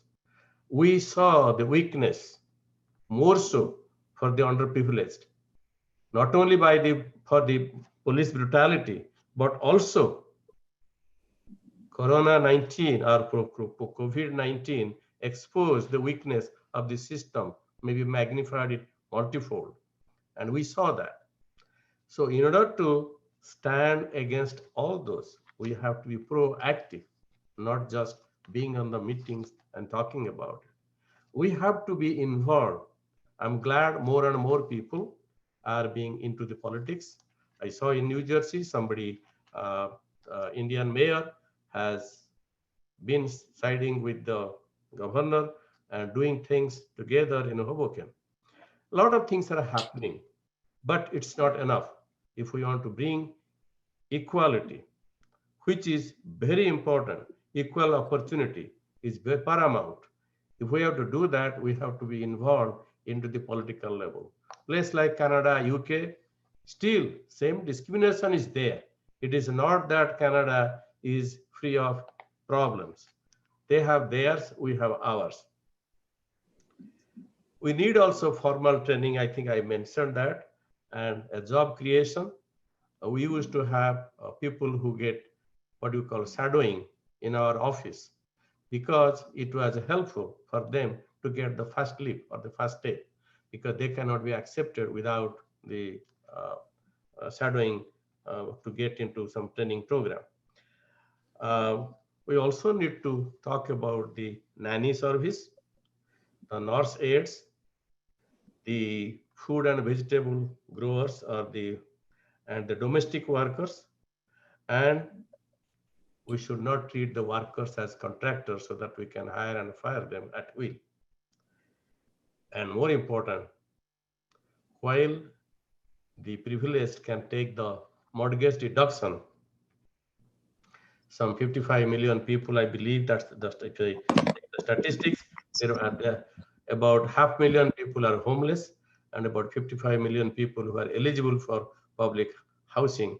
Only 13 million or so, they have partially subsidized public housing. If they don't have a home, how can we expect any health care or any care for that matter? Mental illness, drug problems. While the doctors were blamed in this present administration that they are the responsible for the narcotic overdose, it was a cop out. We found out, and this issue was addressed very quickly, because the racially privileged population were the people who were maximum involved and affected by this drug overdose or the narcotic overdose problems. Thank you, Umanko. Okay. That was really great. We're going to have more time for questions. So yeah, thank you so much for sharing your experiences as a doctor yourself, and also your observations. So we're gonna really quickly, we're gonna move over to the audience question forms now. And while we get that set up, we wanted to talk a little bit about some things that we can do right here today while you're watching the audience questions. As we can see, like, the issue of financial access has come up a lot.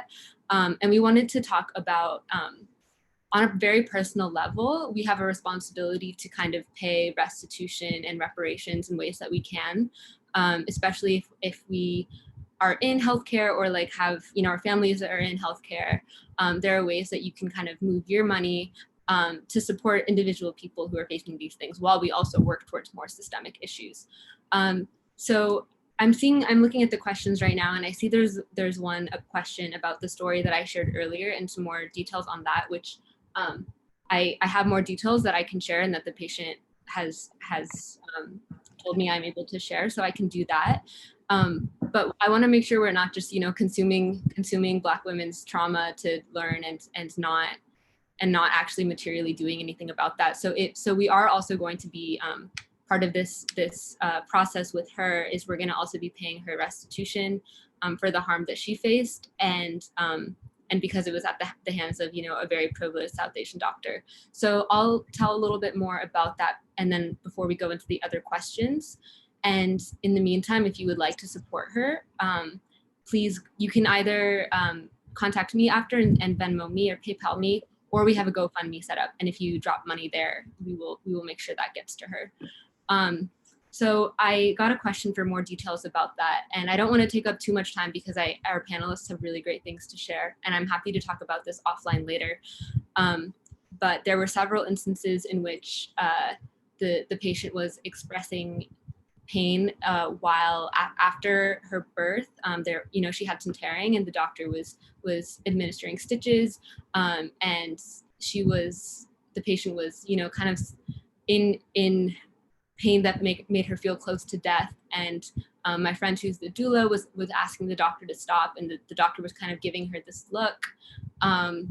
Before the birth started, my friend and the doctor were talking, and the issue that they were both South Indian came up, and the doctor kind of felt an affinity for my friend because of that. And then throughout the birth was kind of looking to my friend as as someone that they could trust more, and someone whose judgment they trusted more than the Black patient herself who was describing what her needs were. And so that because the epidural was administered when the patient didn't want it to be administered, what ended up happening is it was administered basically too late. Like the patient was already very close to the act of childbirth. And because of that, what the epidural is meant to do is numb you when you're in labor, but you haven't gotten to active childbirth yet. But what ended up happening is she was in active childbirth and numb, so she wasn't able to push in the ways that she needed to be pushing. So that there are a lot of details to that story that I have permission from the patient to share if anyone wants to ask me about that at a later time. But in the meantime, I want to highlight that restitution, and that we can all contribute to that today. You can contribute anytime you see an individual fund. If you're a younger person and you're out on Twitter, you might see them a lot. Maybe share them with your family. If there are individual funds organized by Black people to provide care for their communities or restitution for medical harm, I provided another GoFundMe for the family of a Black Muslim refugee who also ended up passing away because of medical neglect. So there's a fund for her family. Something that has existed for a long time but has gained prominence recently are mutual aid funds, which are ways that you can contribute money that kind of money that you don't necessarily need immediately, and that can go to people in your community who do need it immediately, whether it's for groceries or healthcare or whatever. And so if you need help finding specific mutual aid funds you can contribute to in your area, let me know and I'll help you. And also you can look for funds. We talked a lot about the trust that's lacking and how it's hard for Black patients to find Black providers if that's what they want. And you can look for funds to help Black patients get specifically mental health support from Black providers. And I provided a link where you can go to find a fund that is accepting donations towards that. So a lot of links, a lot of info I just shared. I'm going to leave all of that up there while we're talking. So please think about what you might be able to contribute today. I think that would be really great. So I'm going to start with a question for Raven. So Raven, do you think you could talk a little bit about your experiences at Howard and how that would be different from a student who's at a majority white or a majority non-Black institution, and some of your recommendations for things that non-Black students at majority non-Black institutions can do to help center Black voices in that medical school space? Yeah, sure. So Howard is an HBCU, or historically Black college and university. So the majority of my professors, the majority of my classmates are either African American, Latinx, or we also have a large portion who are East Asian and South Asian. And I feel like I'm really lucky to go to an HBCU where talking about racism in healthcare and talking about health disparities is not just one particular unit. It's really kind of woven into the fabric of my curriculum.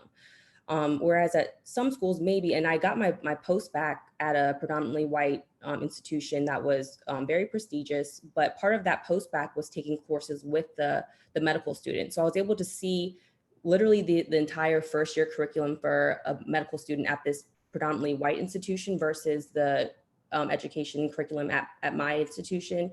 And things that you really wouldn't even think about, no matter what unit we're in, whether it's the cardio unit or the renal unit, dermatology, whatever we're talking about, they always bring it back to how this particular issue disproportionately affects minority communities, and particularly Black communities. And so for people who, and even like I said, for dermatology, for example, and this is an example I like to use because it's relevant, especially now with COVID and talking about this COVID in children, and a lot in the media has been talked about with like a Kawasaki's like inflammatory syndrome. Kawasaki's being a syndrome that can present with a red rash on the skin. But when you're a darker skinned person, or you're Black, or you have more melanin, you're not going to see a red rash. You're not going to see red face. You're going to see, you might be a purplish rash, or it might be just bumps. Having those conversations in medical school is so important. And so when I had my dermatology unit this past year, the professor who's the head of dermatology at Howard, she really focused on trying to show us how different illnesses and different skin conditions can present on different skin tones. And something that simple makes a huge impact when it comes to treating patients once we become physicians. So I think for people, and especially anyone here who is in medical school or thinking about medical school and attends a predominantly white institution, you have to kind of push for those things. And there's always opportunities in med school to get involved in activities outside of the classroom. So like for me, being a part of AMSA, which most med schools have an AMSA chapter, and being the advocacy chairperson, I'm able to bring in speakers from, so, one of my major interests, like you guys mentioned, was maternal health. And so COVID kind of put a kink in my plans as far as bringing in speakers, but I had a speaker who was set up, actually a doula, interesting you bring up your friend, but yeah, this person also is a Black woman, a doula, working in DC, and AMSA actually will pay to have, food for people at this lunch and learn is what they call it. So there's always opportunities to get involved outside of the classroom, but push your professors, ask questions. If they're talking, they're always gonna bring things back to pathology. Ask them how this pathology impacts African Americans, or how it shows up in a certain population. Another thing is, we know that having Black physicians makes a huge impact in care and makes a huge impact in trust. And like Dr. Dosh had mentioned, only about 6% of physicians are African American. So, if you're a medical student at a predominantly white institution, get involved in the admissions process. So for me at my school, I'm on the admissions committee for Howard, but every med school has opportunities for students to be on the admissions committee. Usually it's by election or application, but get involved and advocate for students who otherwise would not have an opportunity. There's evidence showing that the MCAT it's a good predictor of how people will eventually perform in medical school, but it's not, it excludes an entire group of people who might not have had either the money to take the MCAT courses that some of us are able to take, or the time to focus on the MCAT when you're working to take care of the rest of your family. Yeah. So things like over here. Do you want to come with me over here this way? You go with Daddy, it's fine. Sorry. So yeah, so things like that, making sure that you're staying engaged and acknowledging that there's a problem and that it's on us as the next generation of physicians to take onus of that, and to not let up, because it can become kind of exhausting to constantly talk about the same thing over and over, but realizing that the words you're saying, the actions you're taking, those impact patients. And you're not a doctor today, but you want to give people the best chance that they can. And you want to be a part of, improving the disparities. We don't want to continue seeing the same thing repeated over and over. So I think just being active and engaged and, kind of, it might, especially at PWIs, predominantly white institutions, it's going to take a little bit more work because there might be more pushback, but just, they're not going to kick you out for it. This is one thing, we have to maintain these retention rates. So, kind of, it takes a little bit of courage, but stay at it is what I would suggest. Thanks so much, Raven. Very good insight, and good insight for everyone who is thinking about going to medical school or even their undergrad. So everyone's still in college. Our next question is from the audience. As someone in the field of urban and town planning, wondering if there are steps I could take and look into creating better access for healthcare for minorities and lower income, along with placing good emphasis on good lifestyles and nutrition. So yeah, what can people outside the healthcare industry do? Anyone in the panel can take this.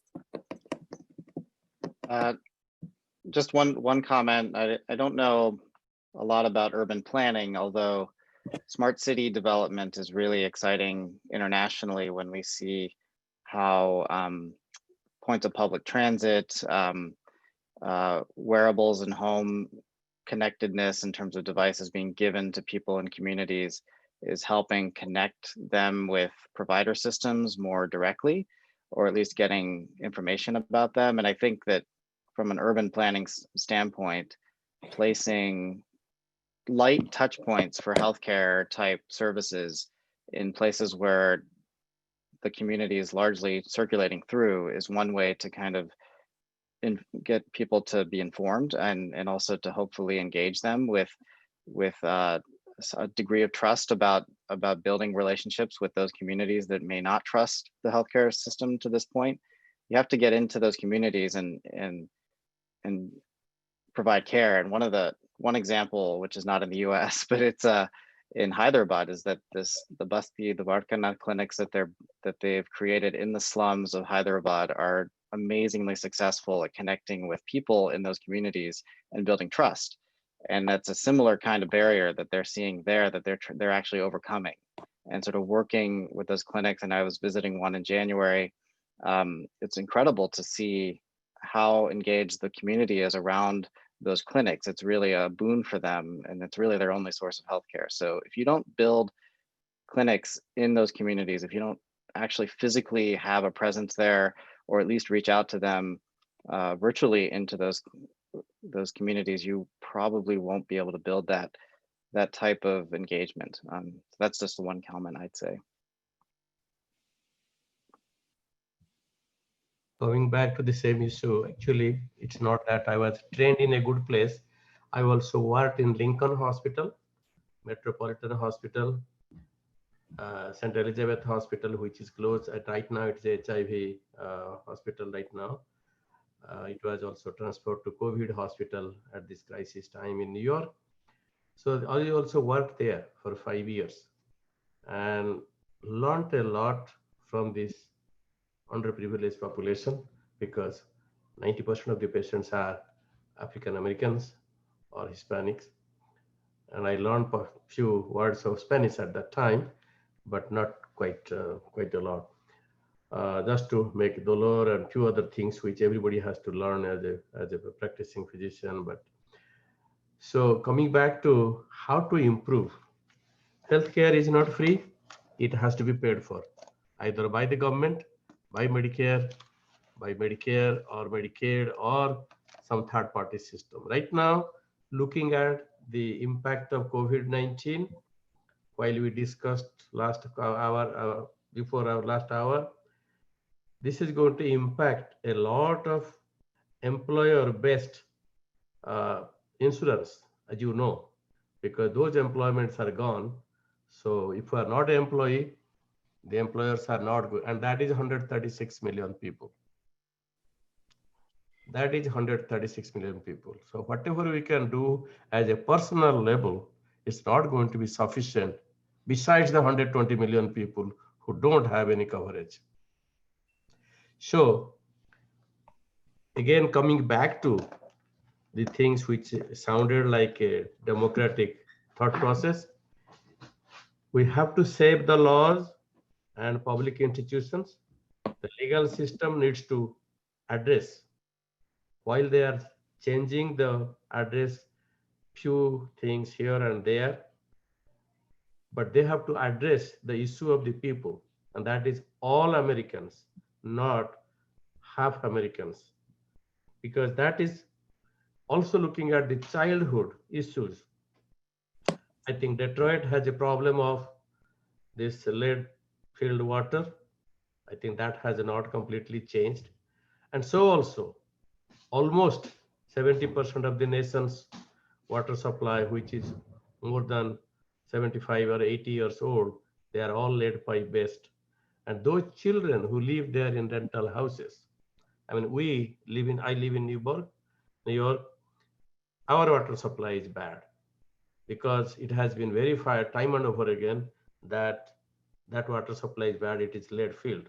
It has been tested many times, but people always, the administration always tries to hide it. They don't publicize it. So that is another issue. If you have a child growing up with lead filled water where the brain development takes place, they are going to be underprivileged. I'm sorry to say, it's a direct relationship. The person who grows up with that water, adults might escape that injury. So that is another thing. Public education. Then every child should have safe deposits from the beginning so that when they grow up, they will have something. They don't have to worry about high-speed internet. Right now, we are talking about children going back to school. Our Vice President, sir, has to address that issue. But we don't have high-speed internet with most of the African American population homes. So how are they going to go back to school? So there are many, many issues. And economic growth, yes, from the surface, it looks like there is good economic growth, but it is not shared with the underprivileged population. So all these things have to be addressed because we cannot fix anything like a Band-Aid. Take the Band-Aid out? No. It Thank has to be you done. for that. Thank you. Okay, just to let everyone know, we only have 15 minutes left, but very good discussion. Still have a couple more questions to go, so we'll try to get through all of them. And maybe if everyone's interested, we can have a part 2 in later weeks. So there's a question that I think is pretty interesting here. Are there genetic differences between races that make one more predisposed to a chronic disease than another? If someone wants to take that. Anyone in the panel? Rajesh, you can answer that. Yeah, I can. I mean, I think that, I guess the answer is yes and no. I mean, I think that there's clearly polymorphisms and variants of different genes related to all kinds of different diseases. And we're learning about how they predispose. Do they cause disease? Rarely. Cancer, yes. That's a mutation that causes the tumor. But chronic diseases like heart disease and lung disease and liver disease, they predispose perhaps a patient to a higher risk of having that condition. And it's the environment that determines or accelerates or slows the progress towards that disease state. And stress is a huge component of this. And this is something that if you think about psychological stress, can it actually produce disease? No, but can it accelerate and facilitate you getting that disease? Absolutely. And this is the classic example is ulcers, right? Stress-induced ulcers is a well-documented phenomenon. Yet you do need a couple different ingredients to develop that ulcer. It's not just the stress. And so absolutely there are pressures on the Black community or that are probably pushing them into a predisposed state to develop higher degrees of prevalence of disease. However, genetically, there's not that much that would, in and of itself, put them at higher risk. There are probably some variants, but in reality, it's a lot about how do you manage the environment to help promote a healthier lifestyle. And that's kind of where this access to care issue, the trust of the healthcare system, if we can overcome some of those things, we can overcome, I think, those genetic predispositions. And we do the same thing in the South Asian community here.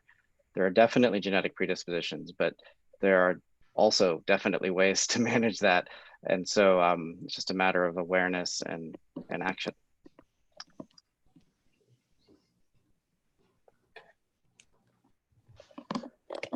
Thanks, Uncle. Raven, I had a question for you. Going back to the time that you spent in New Orleans, can you talk a little bit more about your experience working with HIV positive folks and kind of the different barriers to care and issues you found there? Yeah, sure. So like I said before, in New Orleans, you have a large population who is poor. A majority of those who are poor are also African American, but not all of my clients were Black, and so it shows that a huge part of health is not only race. Race is a part of it, but it's really socioeconomic status. The problem is that when it comes to race and socioeconomic status, those tend to go together, and so my clients were facing anything from homelessness. I had situations where clients would come and see me. And so the way that the organization was set up, the nonprofit where I worked was set up, was what's called care teams. And a lot of different healthcare systems are getting closer to adopting more of this care team format, where you have a physician, maybe you have a therapist, maybe you have a nurse, and you have a case manager, all on the same team working for the same patient to address whatever these barriers are. So what usually would happen is I was housed in the same facility as the patient's primary care doctor, and I was assigned to one particular, actually a nurse practitioner. And so I was assigned to all of her patients, and her patients were majority Black, and also all of the trans women of color who were treated at my organization were my clients. So you see a lot of, intersectionality where you have there's poverty, Black, trans, all of these things that really work together, and in some cases can work against people when it comes to health outcomes. And so, I would, things like when physicians wanted to prescribe insulin, for example, if you're someone who lives majority of time on the street and you have no refrigerator, how realistic is it to believe that you're going to be able to adhere to your diabetes regimen, for example?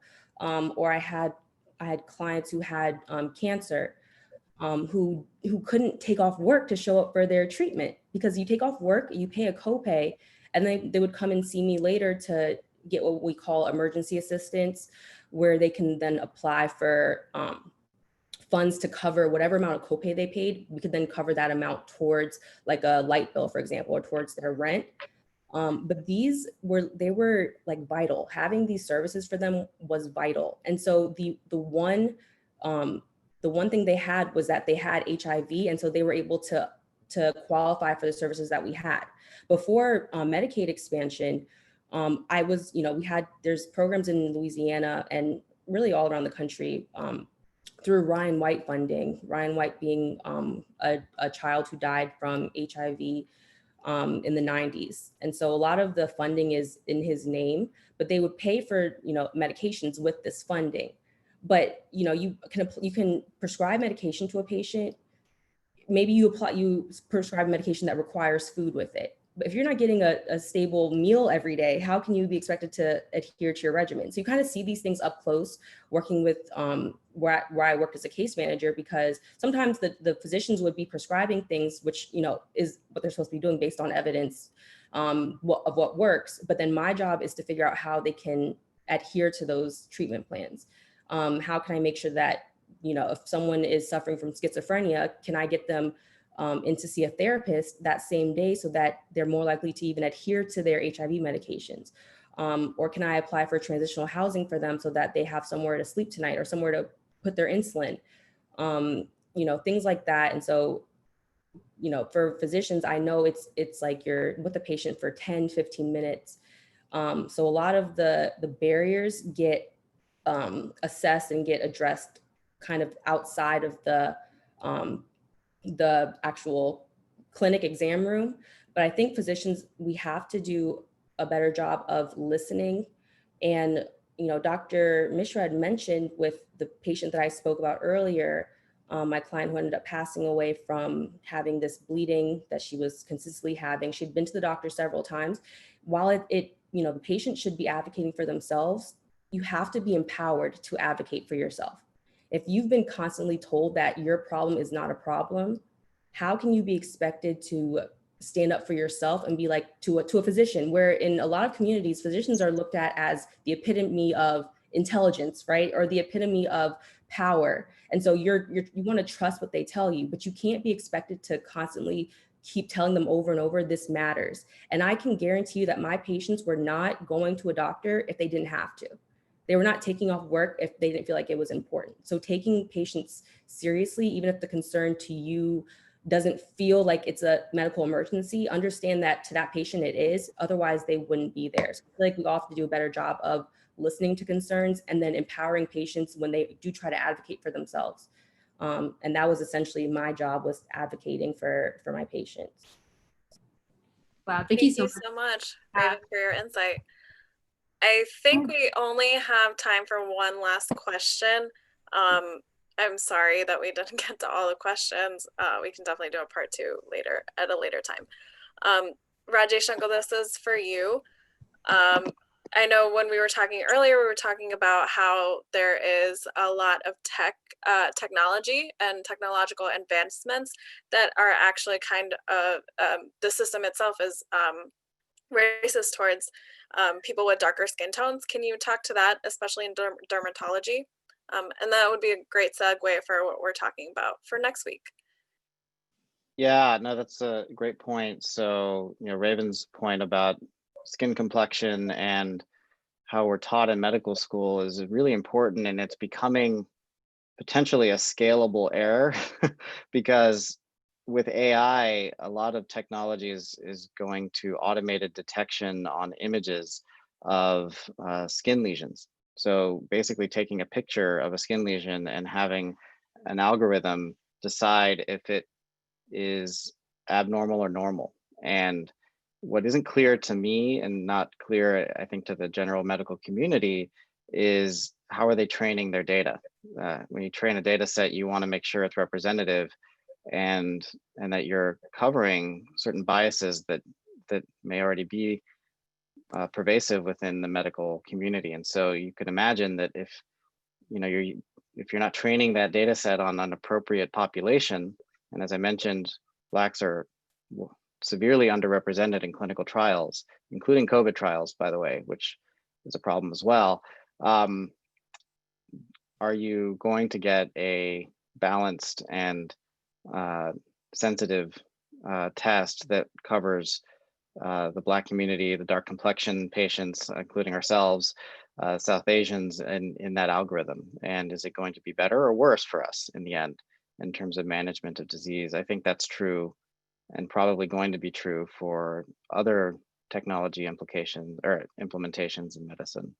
And I think we had a data room that Maya and Rennie put together, and there was a really interesting comment about AI in medicine. And I think taking some of this decision making out of the hands of physicians, because we're not the best at making some of these decisions. We have inherent biases ourselves, needs to be balanced with representation. And so that's a really important point and a good topic to continue to discuss.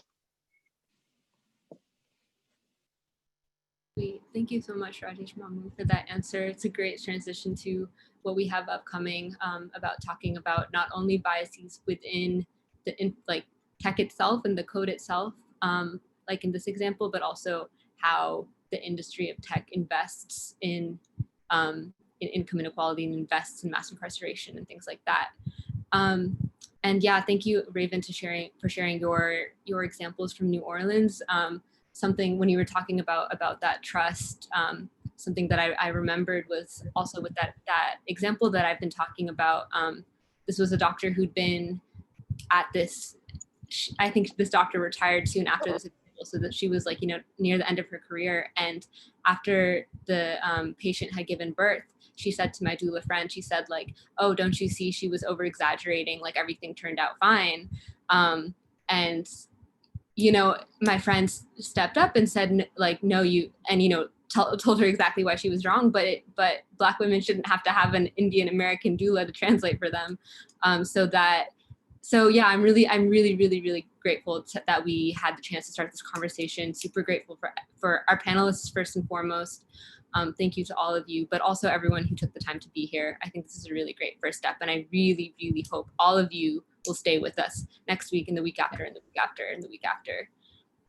And one thing we want to note is this is, a space that's open to all, centered around our Ordia community, but really open to everyone. And we want people to be learning.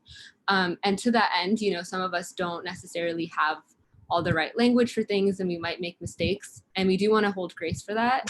But we also do want to acknowledge that, some of the language that was used might not be exactly the correct language, and that's things that we can talk about and fix in the future. And if you have any concerns about that, please bring it up to us, and we'll figure out how we can do that. Email us to let us know. Yeah. Thank you for everyone. Thank you for attending. If anything offended you, if you want to talk about anything, just email me and Maya. And thank you for joining us today. Hopefully we'll see all of you next week for Racism in Tech. Thank you. So this Thank youth you, session guys. continues every week. Thank you everyone for participating. Now we will conclude this session on Zoom, and we will ask our audience to switch over to our YouTube premiere to continue on the remainder of the convention, OSA convention. If you are looking for a starting point, and there are a lot of OSA youth activities going on. If you are looking for a starting point, send an email to OSA EC. That's the executive committee, OSA EC @odishasociety.org. We will link you up to these youth leaders for various segments. People like Maya and Rennie are there, and then also the cultural folks. So we'll be happy to connect with that. All right. Now we can exit out of this. Okay. I just want to express my sincere thanks to all of you, specifically Maya and Rennie, for this wonderful session, putting it together, and to the panelists for this wonderful informative session. I just want to tell, I cannot express probably how much proud we are for you getting us to this stage. Thank you so much. There is one thing that, as the OSA executive, if I can tell you, we are in this path. We will, Maya was telling, week after week after, we will be, not just week after, we are going to be years and years after with you guys, the way you are driving. So please, I will request you guys to stay with OSA. we need you. You guys are our future leaders. Yeah, stay with OSA. If you guys are not OSA member yet, please become an OSA member. Utkal uncle can help you out, and please stay with us, and we will stay with you definitely. Oh, you stressed on that. You just took my words, Anil. Thank you, Maya, Renee, and all the youth who are present over here, and all the other members, those who are supporting this cause. I can't thank you enough. We are very proud to have you. Thanks for educating us. That's the keyword I can use, because many things you are telling, honestly, even after living 30 years, I'm not aware of. So thank you for doing that. Stay in touch, stay here. You are our future leaders. Stay with us. Keep on educating us till we understand what the exact problem is. And well, again, we are very proud of you. Thank you for conducting this such a wonderful session. Thank you. Thank you, Twenty. Thank you, Utkal uncle and Anil uncle. Thank you. Okay, we can move on now, I think.